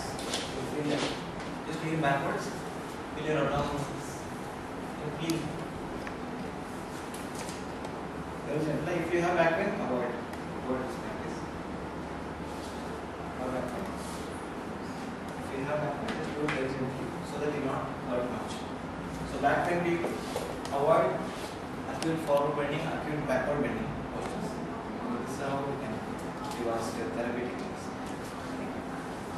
Two hands loose at the back. Feel your abdominal muscles trembling. Slowly come up. 1. It is not possible for you. Can do this. What is this? Asana? Down pose. Do not use complete down pose. You use half. Look backwards. Feel your abdominal muscles come back. That's all. Variation. Okay. Lean backwards. This is safe. Do not fall. Lean backwards. Feel your muscles. Feel your muscles. What you do? I will try at least one muscle before you do it. That's enough. Lean backwards, feel, slowly come up. More time, lean backwards, slowly come up. Will you feel those muscles? Keep doing for 1 or 2 more counts. I won't. Slowly stop the practice. Select your partner from who are. Partner you want. From partner. Select your partner. Who from the partner.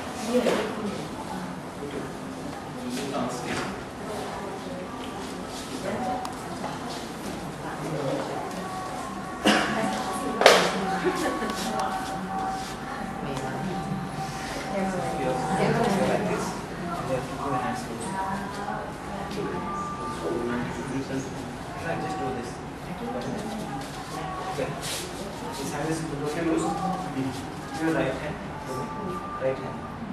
To me. Yes. We are concentrating on these groups of muscles. If somebody is having stiffness here, I want you to feel. Come on, feel. This is scapula. This is scapula. This is scapula. Squeeze the muscles. Everybody touching you.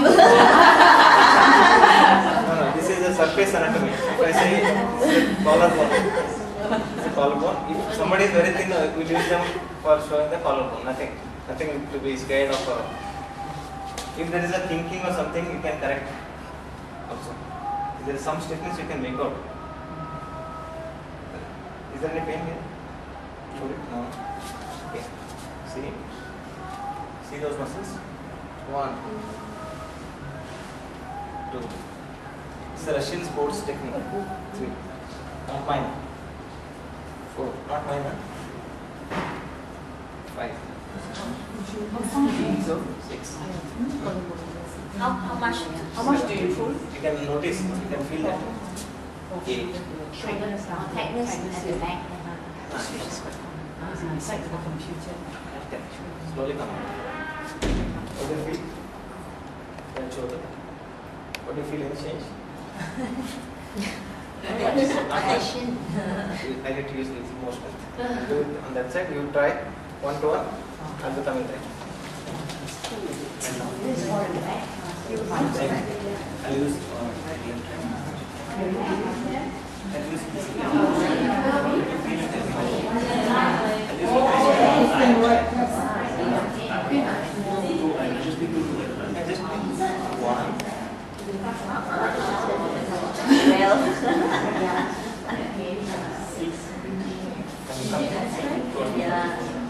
Yes.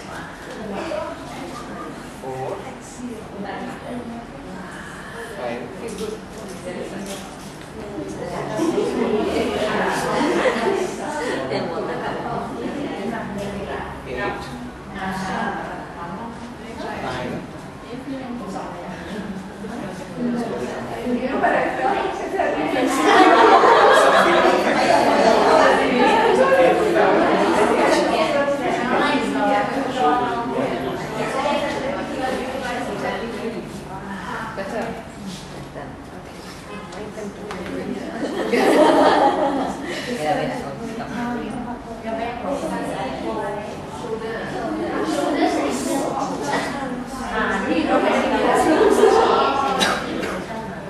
People with the stiff back will feel more relief. Your normal athletic person will not feel much change. You do a lot of push-ups. So you do push-ups. I used to do before I practiced yoga. Barrel. It's a strong. So it's strong. It is having stiff muscles.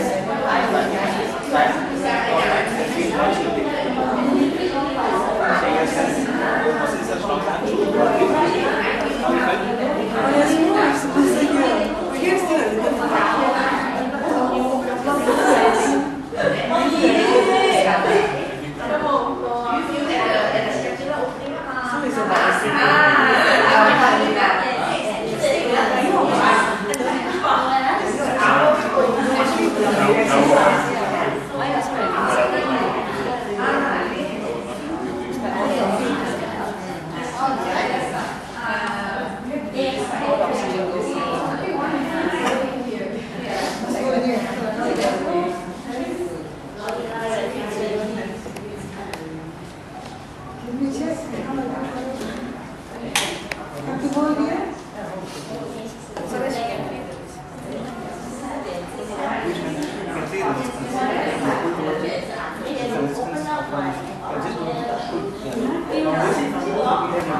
Last range of this you're taking up your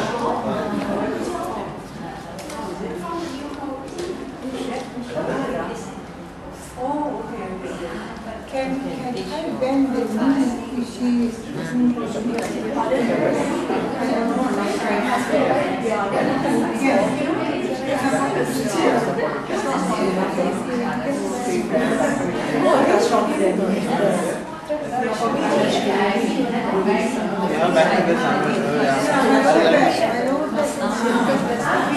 But it's like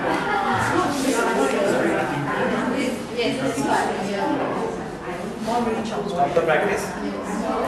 You heard of threading the needle? Yoga? Threading the needle. 7 years yoga.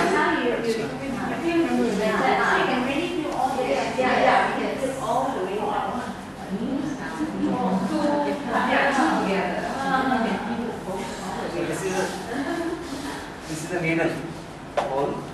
It's a thread. One. Same practice for back pain. You can do this. You're moving your shoulders at the same time. Back muscles are not being hurt. There are so many good practices. Just variation. Don't practice. Asana you know. Asana you know. Stretches which you don't know will practice. Come up. Hands up. It's a Russian martial arts shoulder loosening technique.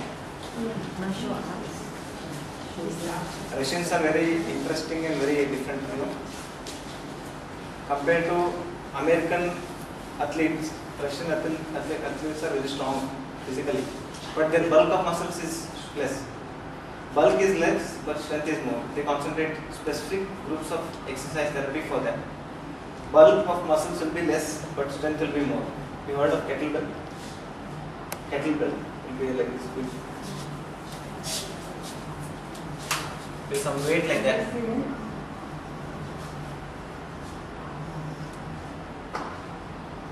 Something like that. You'll be holding with your hand and you'll be doing those exercises. One. There will be very big weight. So they use that particular techniques for strength building. They use some techniques taken from them for loosening. One. This. You're twisting your one hand one side, other hand up. Looks like some dance form. Nice. One. Twist other side. If this is one, it's a Virabhadrasana, warrior pose. Okay, you're just twisting. 3. Continue. 4. Could you feel the shoulder stretch? Could you feel the stretch?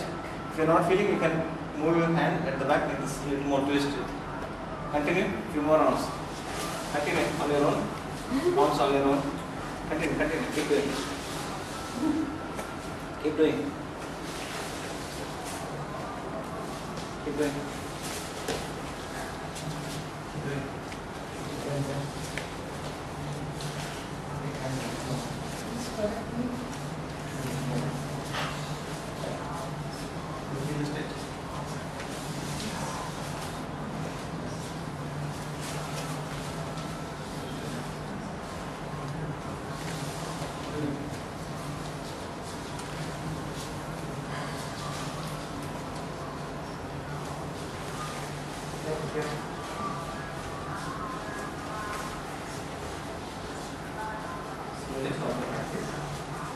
All of us will come to the goal line. Okay. So goal line. Take on the goal line. Correct and two lines. Come. One exercise which combines all the lower leg muscles. So the accidental discovery. And some other exercise. Not why can't we make? So somebody maybe on the food she found this theory of evolution exercise.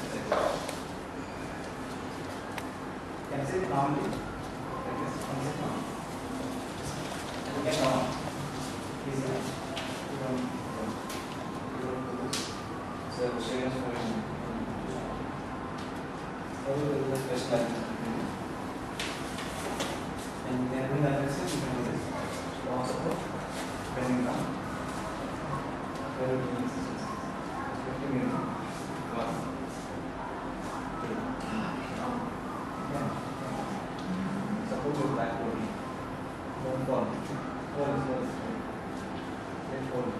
You can move. So the motions on the other leg.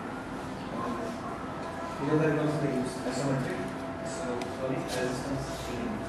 What we do is we try to sit but in a sequentially.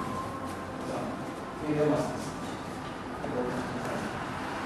One step in front, you're going down a bit. Maintain. Which very fun. Little bit. Just a bit. Something. Okay. You feel tired. Don't get up so fast. Okay. Next step further. More down.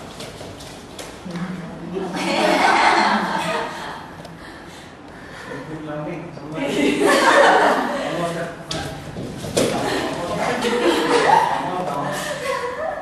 and not make you wait for long. Let this down.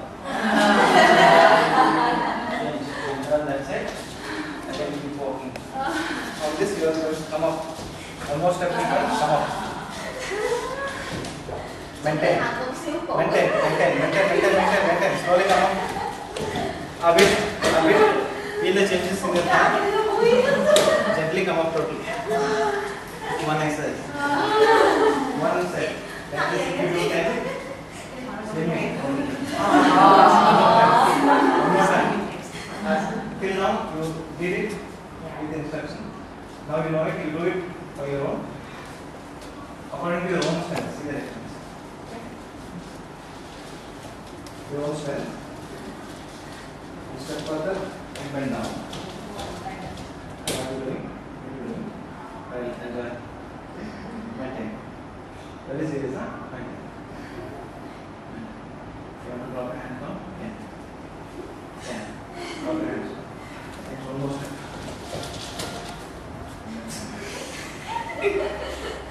I am sweating more because my exercise almost less.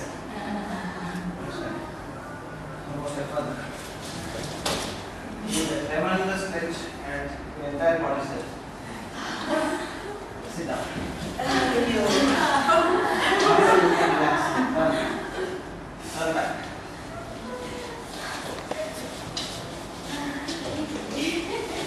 Come up, halfway up. One step further, halfway up. Maintain this for some more time. One step further, more up. Feel your muscles, tremendous pain and release, enjoyable pain. Slowly come up and stand. Stop the time.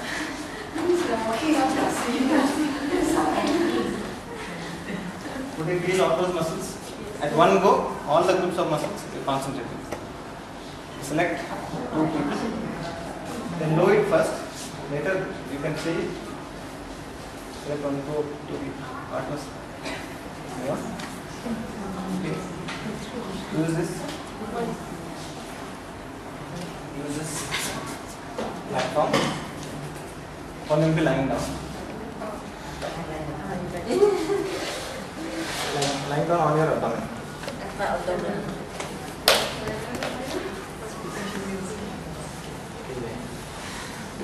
First thing.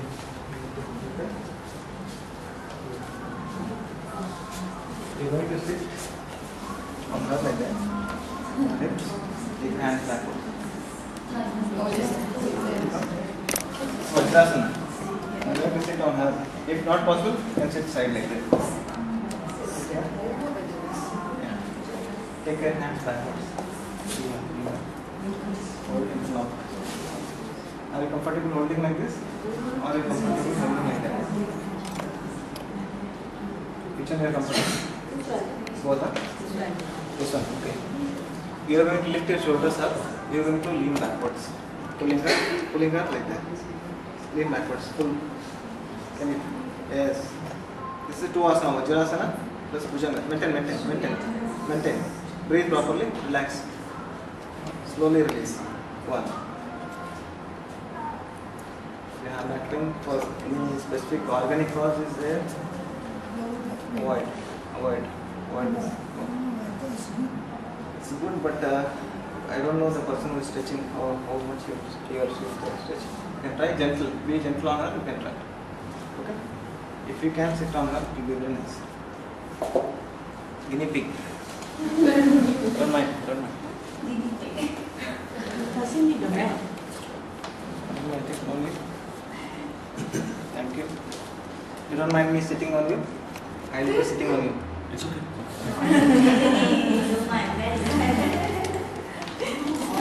Oh my gosh.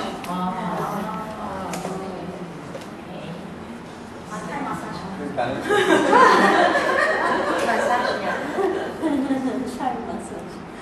One, lift your body, upper body up.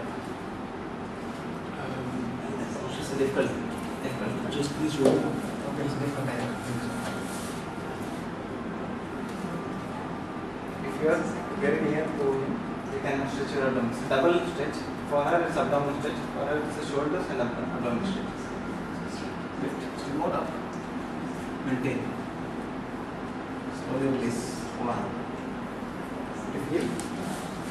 Feel the stretch? Sir. Feel it? For me, it's abdominal stretch. That's all. But not much. For shoulders and abdomen. Two. Right? Now show me on your Yeah. If you can hold like that. I'm pulling. I can make out how much he can stretch. I'm not going beyond. I'm not going like this. Only gentle. It's a combination of exercise, Bhujanga and Vajrasana together. Right? Also, don't want. Maybe complication. If you don't want, you can go for next. You want to try?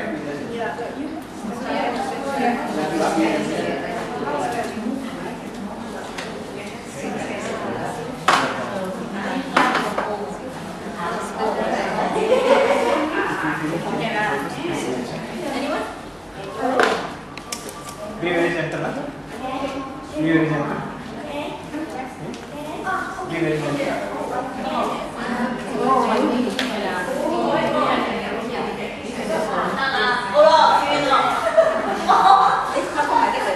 Be very gentle. If you feel pain, please let me know. If you feel pain, let me know.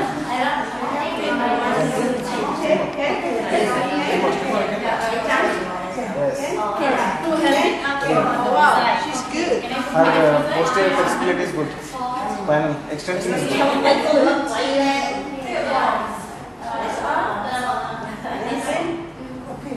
Be gentle. Be gentle. Yes, very good.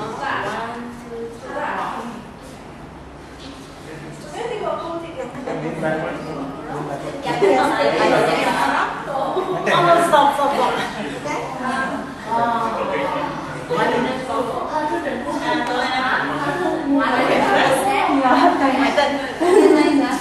Nice feeling here.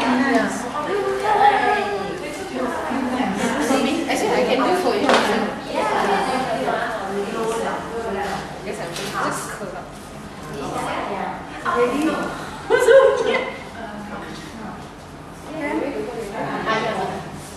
You lean backwards.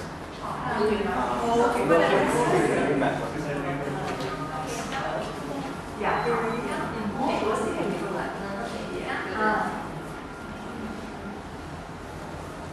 Because this exercise we are doing it very fast, that's why we may not feel it to that extent.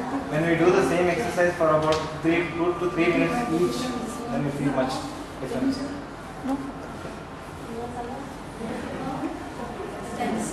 Gently stop the practice. In the same position, we are going to do abs training. After that, why she is doing this asana? Because it's a pose and counter pose. Agonist and antagonist. Gravity playing. This will be better. One more thing, you can lie down and raise your legs. You can do that. Do the cobra pose.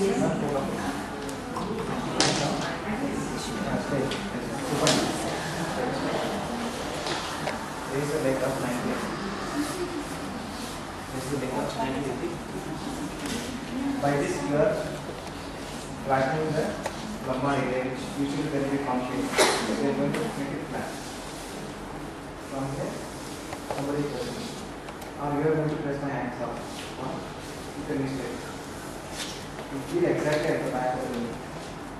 At the back of your nipples. Yes. My hands up the ankles like this. Yes. My knee. Knee pain.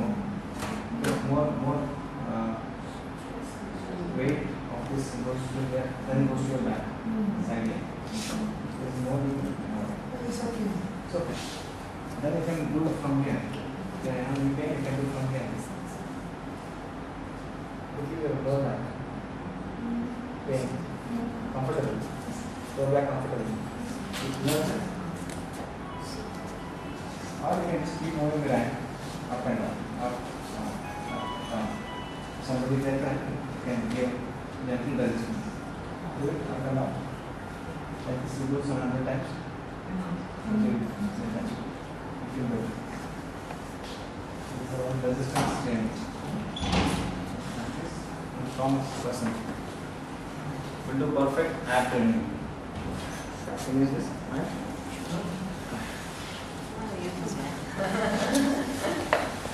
Now I'll become unique. You are standing or Trending. yeah.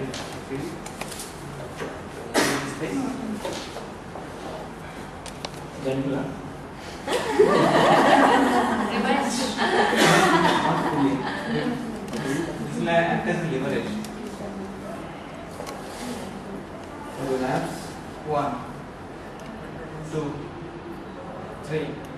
Like this 10 counts. Then 1, 2, 3, 10 counts. Then rotation. 1.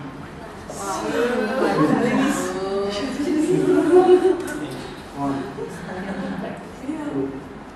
You try this. Relax. Up, 10. Try this. Do it very simply. Fully. 10 counts. See the difference. Tomorrow.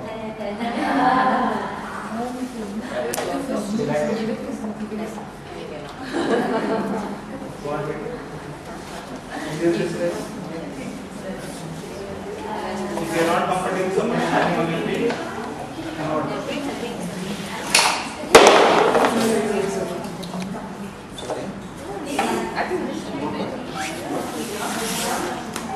If you are not able, not comfortable, when standing, you can hold like this.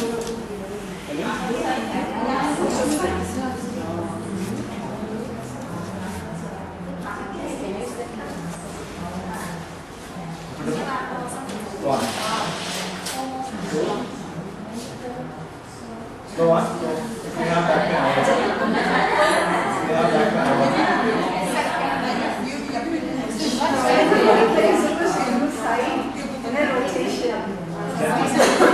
right and left. Right and left. Yes. Anytime. 1, 2, 5 times. Yes.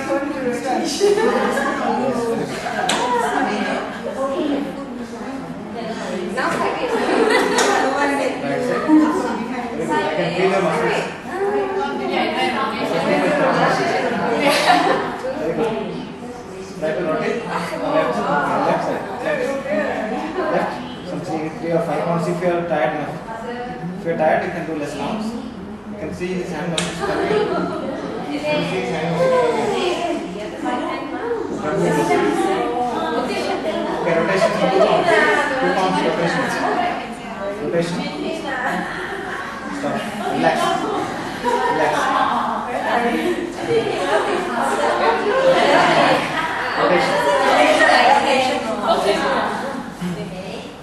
One, yes. 2, 3. Change the direction. 3 now. Change the direction. Okay, stop. Relax.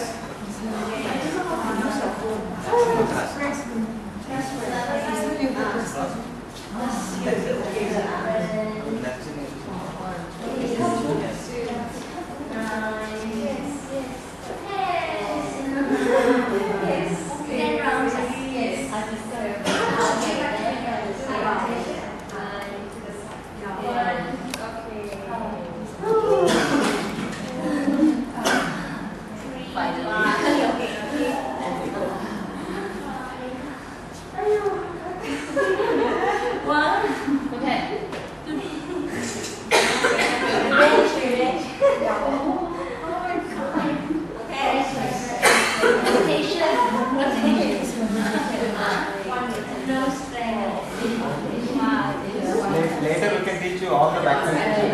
somebody, some student. You cannot take too big of You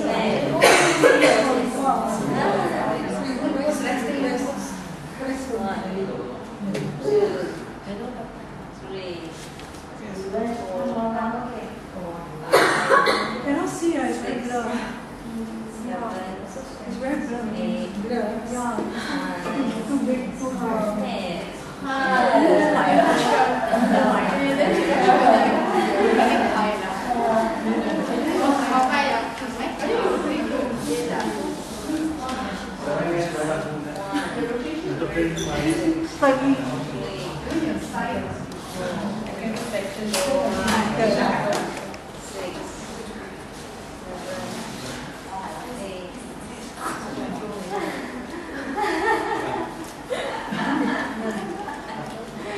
Don't mind doing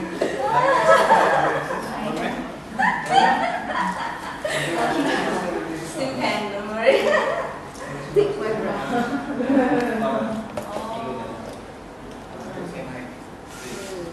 Come closer and we'll be lying down like this. Like another person that's it. Touching my heels closer. Someone will be sitting on that leg.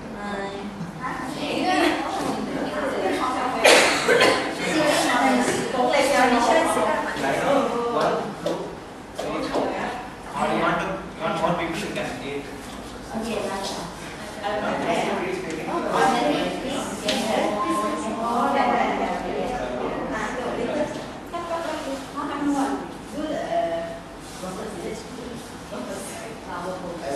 Very nice one, very nice.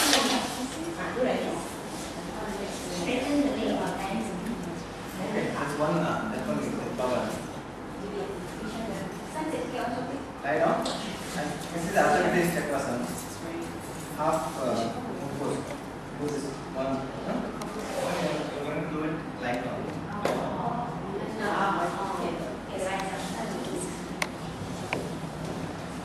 Half the feet touching lotus. You can make a flower shape or lotus.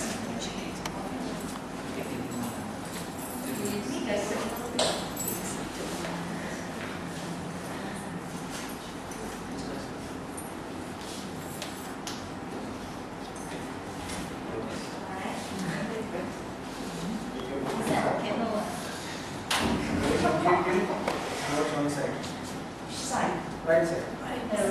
Towards right side. All of it in towards right side. Feel your lateral abdominal muscles.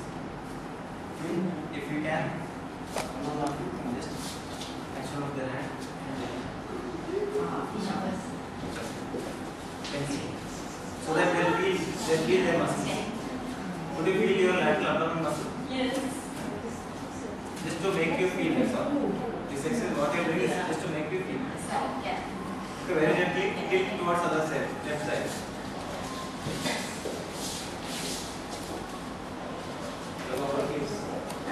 Lower for kids. Okay, okay. Yeah. Pain. You can do two more. Yes, two more. Two more.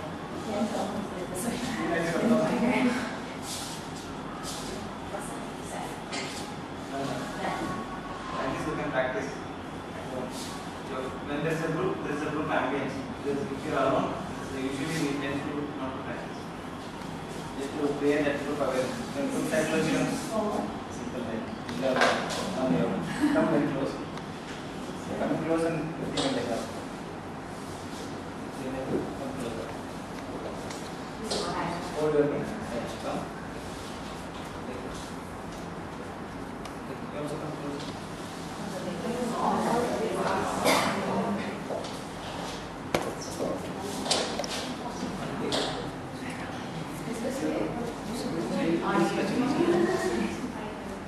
Comfortable.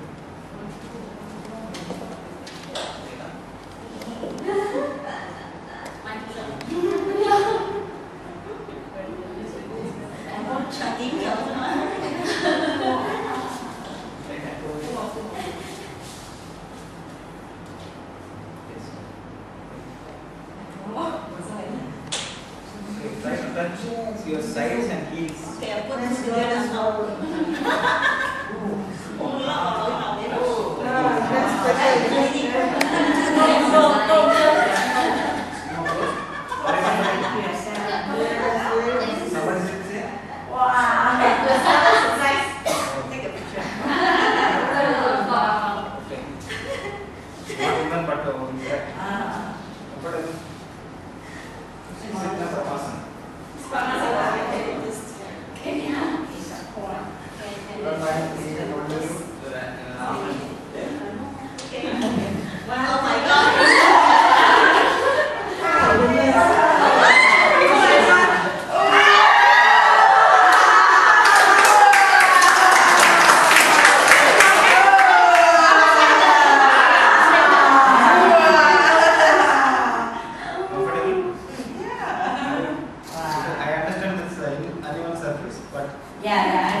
No fear? Okay, good. Okay, cover yourself. Can you stand now? With somebody support. Yes, then you want to try to unlock the room.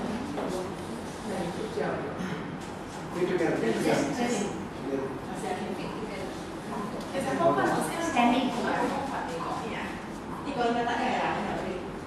Support and not Before without the support. back, the hand lock over here. Half lotus. Standing lotus. Comfortable. Get by yourself. Hold on the roof, no? Comfortable or about to cry? Yeah. Okay, come down. Okay, slowly. Come down. Don't jump, don't jump. Just only sit down. Again, they'll lift you. Take you down.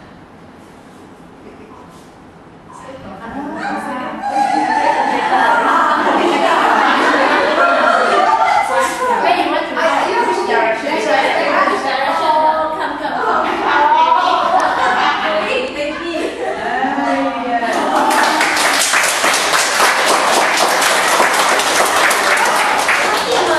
All of you make a big circle and we sit down. Last one.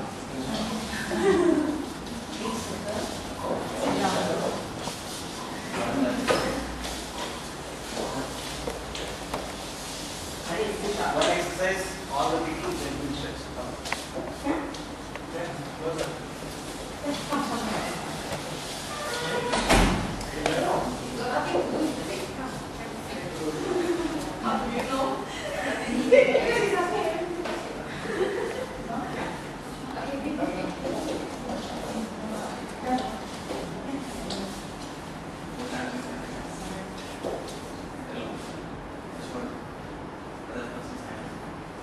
Firmly. You make sure that you not hit your head there, knee there.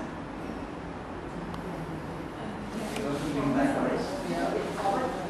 And one hand you are going to touch one time, right? One time. Lean backwards, stretch your right hand. Stretch your right hand. Stretch. And what is it? Pull the right hand. Pull on the right side.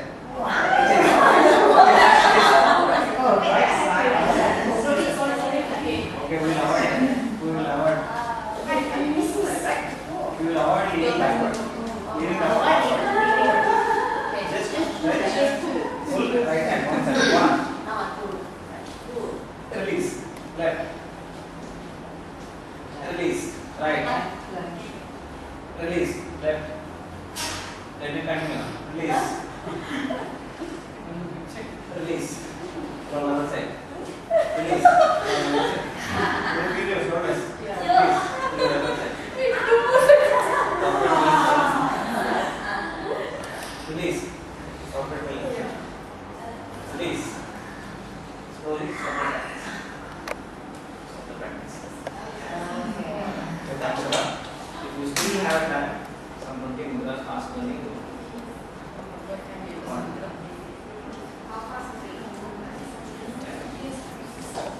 If you want to adapt to learn now, if you still have time, fast finish all the mudras.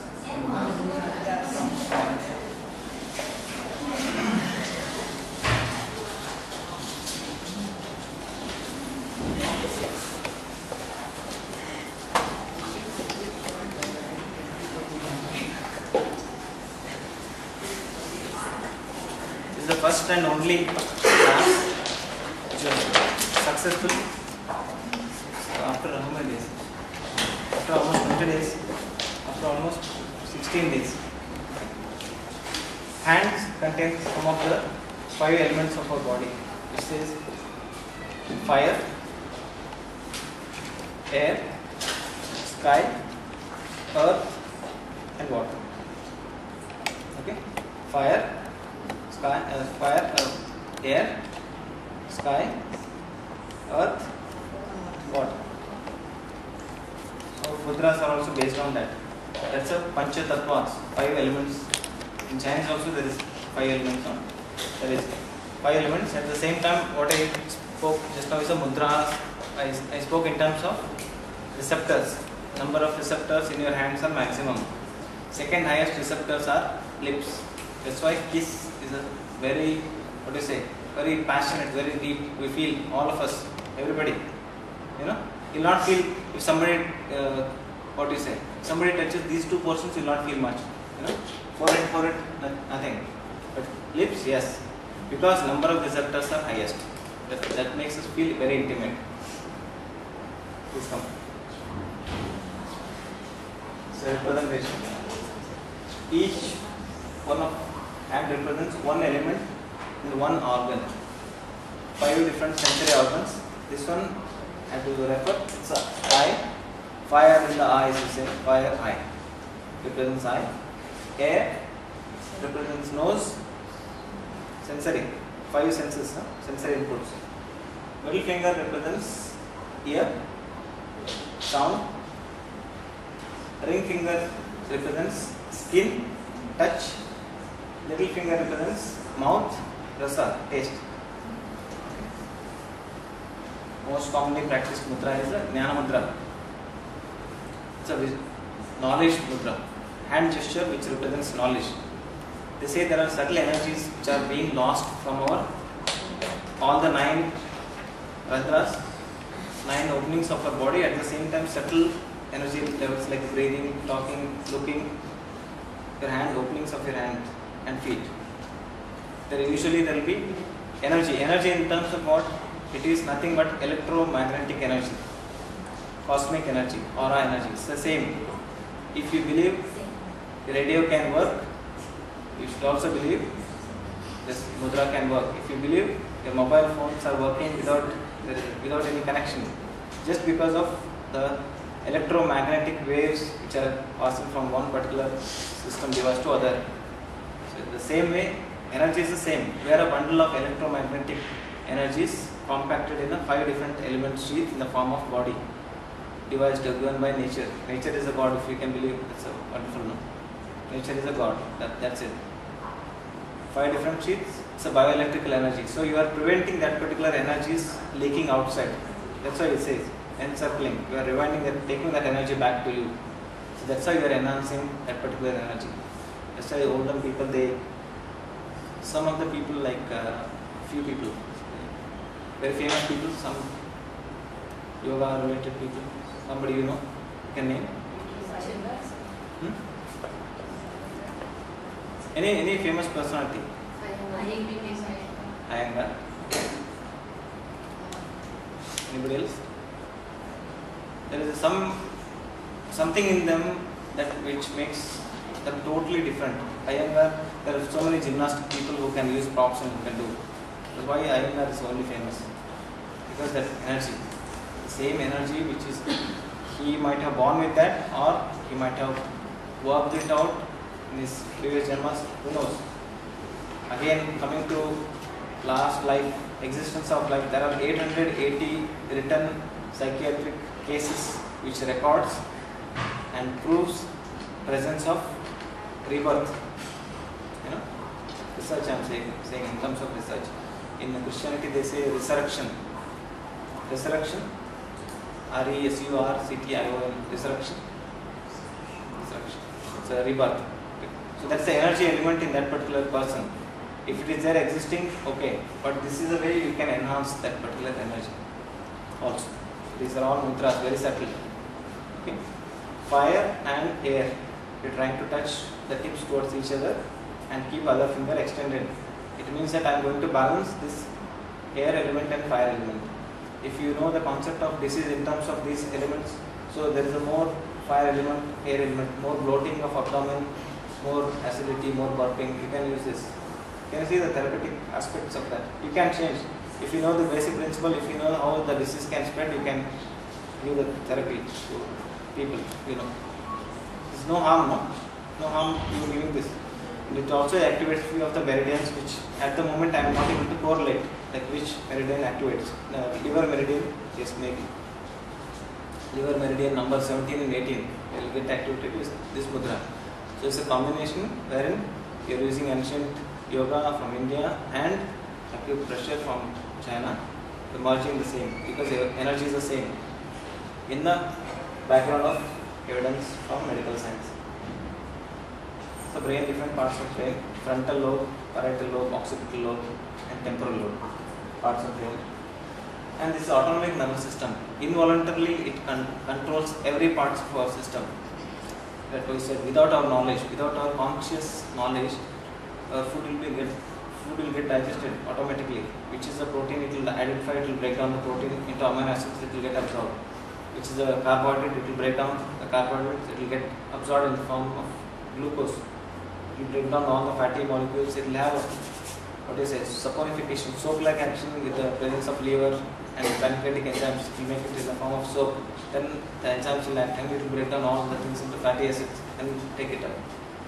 So all this internal nervous system has involuntary control of its all the structures, all the functions. So that's called as involuntary or autonomic nervous system. So this is a representation of two nerves, neurons, which how they will connect, how they will send electrical signals between two information. Some example they said, if you touch somebody, oh, I feel a shock, kind of something very common example is might be true because of electromagnetic energy. There is a neurons which sends signals from one particular cell body to another particular cell body through its branches called as dendrites and the main stem called as axon. Axon, dendrites, cell body, it's a neuron. That's how informations are being sent from periphery to center and center to periphery. Say for example, there is some fire, you touched it automatically. What will be your response? Fast it will be withdrawn. It's a fast neuronal reflex. Even without your brain knowing, will withdraw. It's because your spinal cord is already given signals to take your hands off from the source of impending danger. Take your hands off. So that's neuronal reflexes are that fast. So signals are conducted through neurons. And this is one representation. It's not too scary because it's not tip of your hand. There is some receptors. Say for example touch. There will be some wirings. It will go to your spinal cord. And from there will be some more wirings. It will go to your brain. So say touch. There is touch feeling. Signals are activating. Go to spinal cord. From spinal cord go to brain. So brain says what to do. So get up and come. So you got up and came last time now. The same information. Brain will say send some orders and it will follow. That is the motor. From brain to periphery, motor system. From periphery to brain, sensorist. Sensations will go up. It's a representation. Okay. This is called as homunculus. Homunculus. Humunculus. It means representation of your body depending on number of receptors in different parts of the body. So can you make out the thumb is biggest or hand is biggest there? Rest of the organs are small. Lips are second highest. So that's how maximum number of receptors.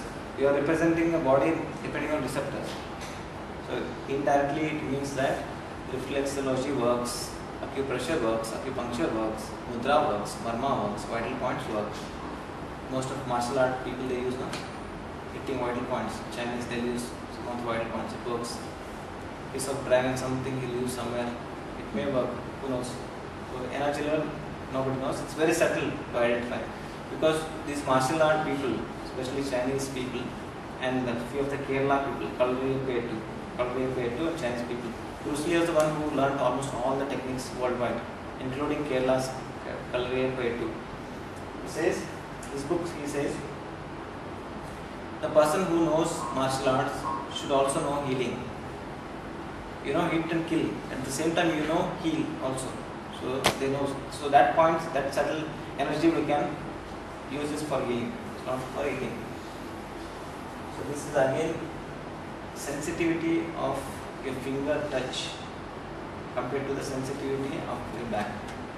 So at the back maybe 42 millimeter, you may not feel the touch. If it is a gentle touch, you may not feel. But in your fingers, you can also feel. You can discriminate. There are two different touches. At the distance of 3 mm, you can also differentiate. This is a pointed touch. The other side is a pain. You can make out. So that fine. That's subtle. There will be activation of few of the specific portion of brain. This is a representation of sensory cortex and motor cortex. So this side what you are seeing is sensory cortex. This is motor. Motor means signals from brain to down. Sensory means from periphery to upper. Brain is the cut portion of one side of a brain. You can see that the swallowing, tongue, the jaw, lips, face, eyes, throat, everything. But for area given for a thumb is largest. Representation of a thumb, it cannot be so much evident there, but representation of thumb inside the brain is the largest area which is specified for any parts of our body. Compared, thumb is the largest, so most of us we use this thumb. Last time we did that raising your just now half an hour before, lifting your toe fingers, toe nails. We're trying to move one each time. Now we are not able to, because fine motor skills of our hands are much higher than fine motor skills of our feet. But with the training, you have seen somebody, one of a lady on YouTube I saw, a lady who doesn't have hands at all. She does all the activities through feet, lifting a baby, taking a baby's pants off, covering, and also caressing baby like that with her hands. So it can be practiced to the extent that your sensory motor reflexes are strong enough even at the feet. So that's a free will we have, and that is a neurosensory adaptability or nerve, what do you say? It's a specific word I'm not able to get now. So these are different types of receptors underneath of the skin. There is a representation. You can see different shapes. Alpha, beta, nerve fibers. There are multiple cells, pressure, pain. There are different representation of receptors. So called, when you go back, you try to browse in the internet, see what are all the different receptors in our body which sends signals. Okay. I will not go in much detail. This much detail. If you say this is the one.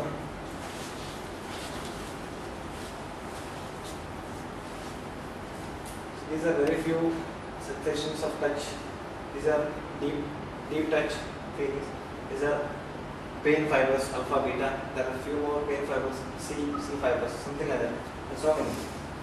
The receptors only, there are so many. I will not go in much detail, you try to find out. Vayu mudra. Touching the portion of index finger folded and keep your thumb on that, and the rest of the fingers extended. Beginners, they can hold for about 10 minutes to 15 minutes, and advanced people, they can hold for about 35 to 40 minutes and beyond. It's a Ayurveda in ancient science says there are 51 different types of vayu, different types of air elements which can cause imbalance. Say for example, knee joint pain, they say air imbalance. Gastritis, they say air imbalance. I have vision problem due to my work activity, air balance. So they advise this particular mudra for about 10 minutes along with other loosening practices. Vayu mudra. Vayu, air mudra. Will not take much time, will go faster. Vayu.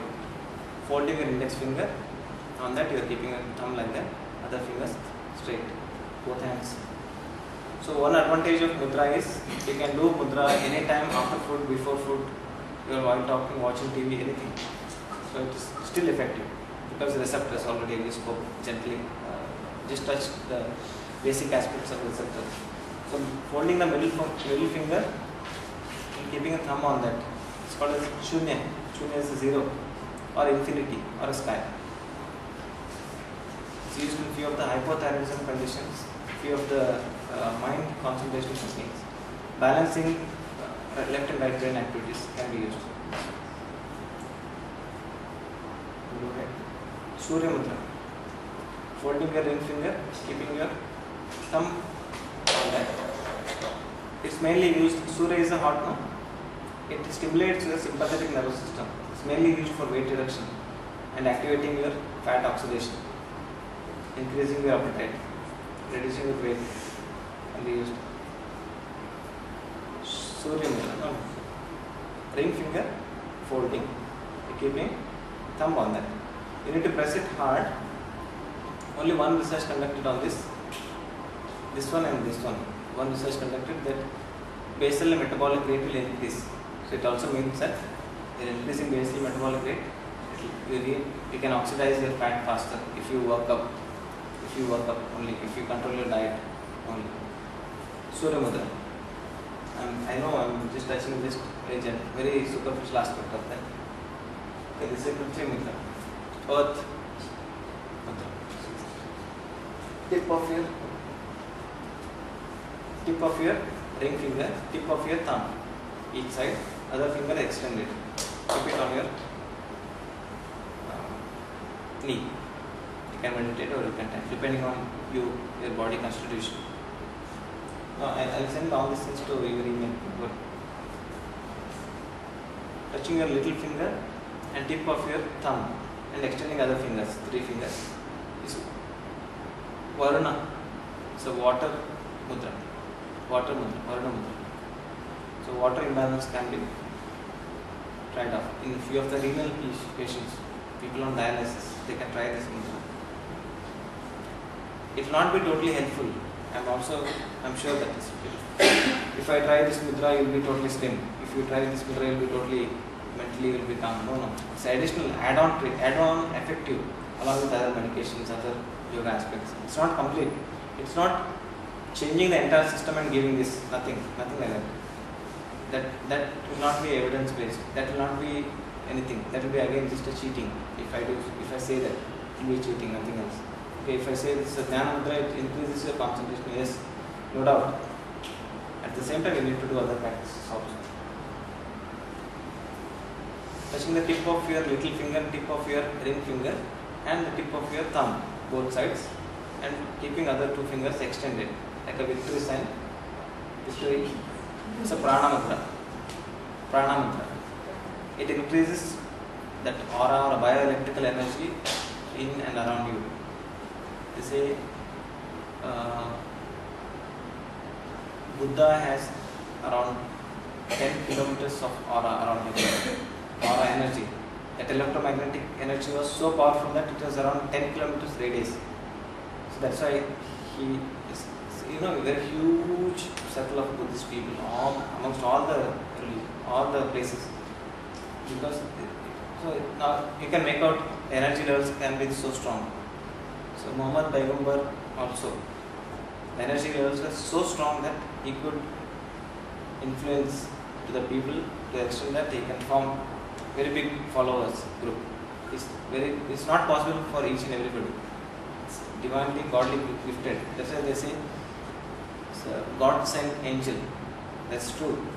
Because no single individual can influence people to that optimal extent to so long. So there is a truth element in that. So that's again electromagnetic energy or aura, AURA around the person. Vritta Sanjeevani Mudra, you are folding your index finger, touching the tip of,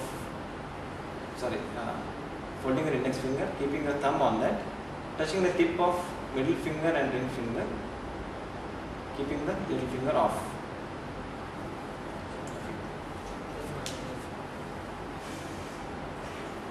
It's mainly helpful for abdominal and constipation related problems because apana, lower energy levels. Okay. Apana Vayu Mudra. Mrita Sanjeevani is a Sanskrit name. Mrita, dead. Sanjeevani, life. It's a air. Another name for air. Mrita Sanjeevani, dead. Life. Sanjeevani is a life force. Mrita is a dead. For dead, life is a air. So air is that important. Yes. Okay. Now go ahead. Most of religious people, somebody here, Jesus, you are seeing him like this. Jesus, you see him like this. And this is, most of Hindu gods will be like this. Okay.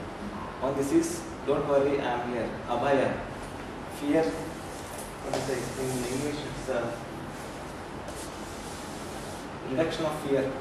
It's a fearless mudra. Don't be fearful. I am here, kind of. If you do this way, boon giving. This hand, boon giving. This hand, be fearless. Boon, B-W-N. Boon. Bharat. Boon is not.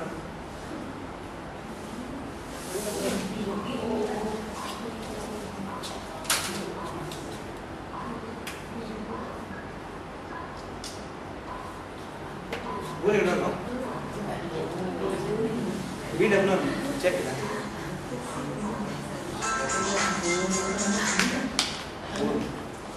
This is thumb, little finger touching the base of thumb, ring finger touching the middle of thumb, middle finger touching the tip of thumb, index finger is straight. This actually dilates your bronchioles. I can't do it. Cannot touch. You can touch. If you are not able to touch, you use manually. You just touch manually like this. You can. You can hold. If you are not able to touch in time, you can just hold it. Only this hand I can, this hand I cannot. Okay, that's why I am showing this hand.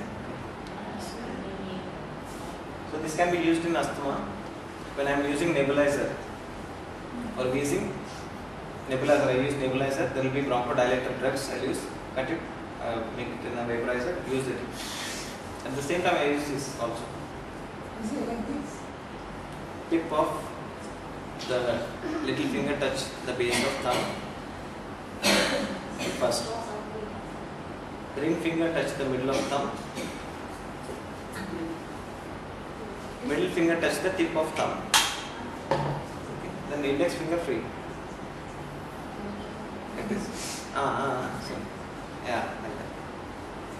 Yeah, you should hold like this. Left hand and right hand. Mine right hand can, left hand cannot. Left hand difficult. Not used to. Can mudras be used to send healing energy? Send healing energy. Yeah, is that, do people use mudra to send healing energy? Parapsychological science is the one which cannot be proven. Pardon? It's what you are asking. I can say yes, but there is no proof for that. Because you know my Zen Master Virani, what he does is during the chanting, he will hold his side and then he will certain mudras, he will go from his side and then stand on there. And he keep doing that, you know. That is I've there, noticed but many times. how much they are doing, how much can be accepted, how much is the truth, nobody knows. So detoxification is to touch the tip of thumb to the base of ring finger and other fingers extend together. Detox mudra. I'll read it. This is fear reduction mudra. You are touching the dorsal surface of your palm to the chest and interlocking your hands and stretching.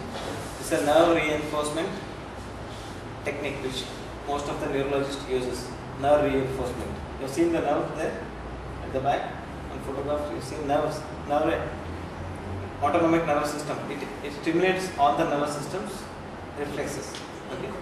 It reduces fear, increases warmth, increases love, increases friendship. Actually, this is one. So wherever I go, I do like that. Yes. No, really. No, there is some visualization with that. With this, you are going to close your eyes and visualize the heart and visualize the arteries and warmthness. Red is always dangerous, no? Here you use red as a warmth and love. So then that same love and warmth spreads throughout, and I am going to make more friends. In that way, saying that. This is Kubera Mudra. Touch the tip of little finger to the pad of palm. Touch the tip of ring finger to the pad of palm. Flex and touch the tip of thumb, tip of middle finger, tip of index finger. You can hold this mudra of wealth. Say in English, this one we use it in corporate wellness programs. This is a 3-point technique. 3-point technique. 3 point, 1, 2, 3. Hypothalamus, pituitary, and other pineal glands together. One, two, touch, bend, tip of on this. Yes. All the mudras should be practiced at least 10 minutes. This one is for what? Mudra of wealth. Interlock your hands, keep the middle finger up, touch your both hands to your chest area. It's like dragging cosmic energy towards you, towards your heart area. Middle finger up, middle finger. Middle finger. You are holding index finger. Oh, okay. Only in the Middle finger. It's called this Matangi Mudra. Matangi means mother. It's a royal rulership. It attracts cosmic energy to you, basically. So when you're meditating, you can adopt this. Also, you can experiment a lot of things. Rudra Mudra. Power. Fire, power. This. Tip of index finger, tip of ring finger, touching the tip of thumb, other two fingers straight.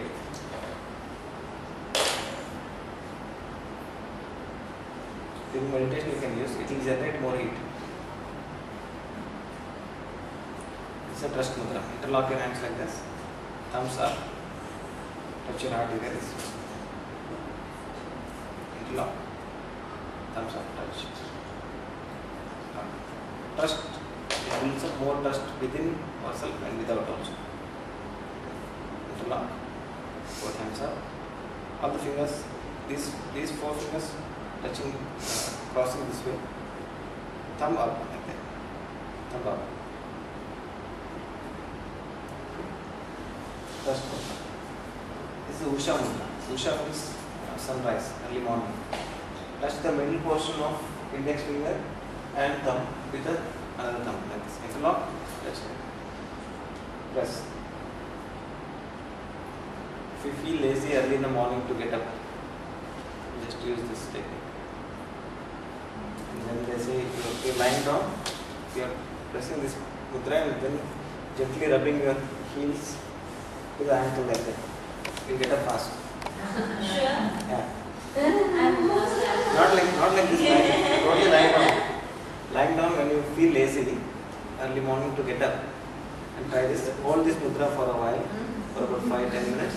And gently touch your heel to the ankle, both sides like that.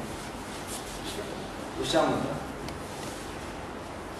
Again we do Varada mudra, boon giving mudra. Pushti mudra, fist mudra. Whether you can do this way or you can do this way. Fist, punch. It increases confidence. Just say punching people, they are confident enough to punch. No. Okay, no, it's a subtle energy, it increases confidence. What is this? Madam.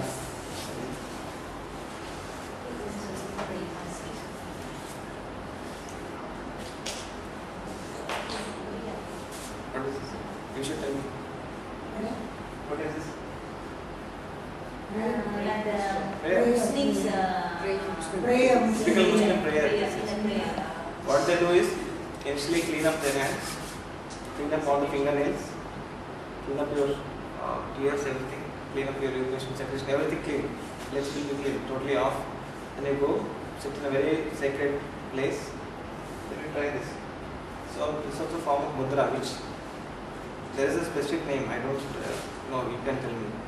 For this there is a specific name. For this specific name. For you sit down on Vajrasana. There is a Vajrasana. I don't mind me mentioning, but sitting like this. Then your hands are like that. Then you are doing something. Something you say. I used to go to masjid and say. They used to say in what is Arabic sound, but I not understand it. They used to do it like this. Peace upon you. Peace Huh? upon you. Peace upon you. These are all gestures, mudras which are not being explained. Not being explained in the sense, not being worked out, analyzed. Not much. All these mudras also. So these are all very specific mudras. This can be cosmic energy draining mudra. Who knows? No? This one more. This one. You are going down. You are lending your all ego down to the earth. It will get neutralized. When you come up, you are getting new fresh energy, fresh cosmic energy. Can be, who knows? So this is the same way. Done. Thanks. It's last time you took photo. Nothing much. Thank you.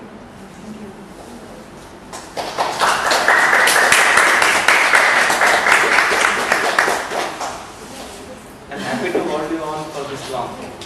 I'm very happy to hold you along for this long.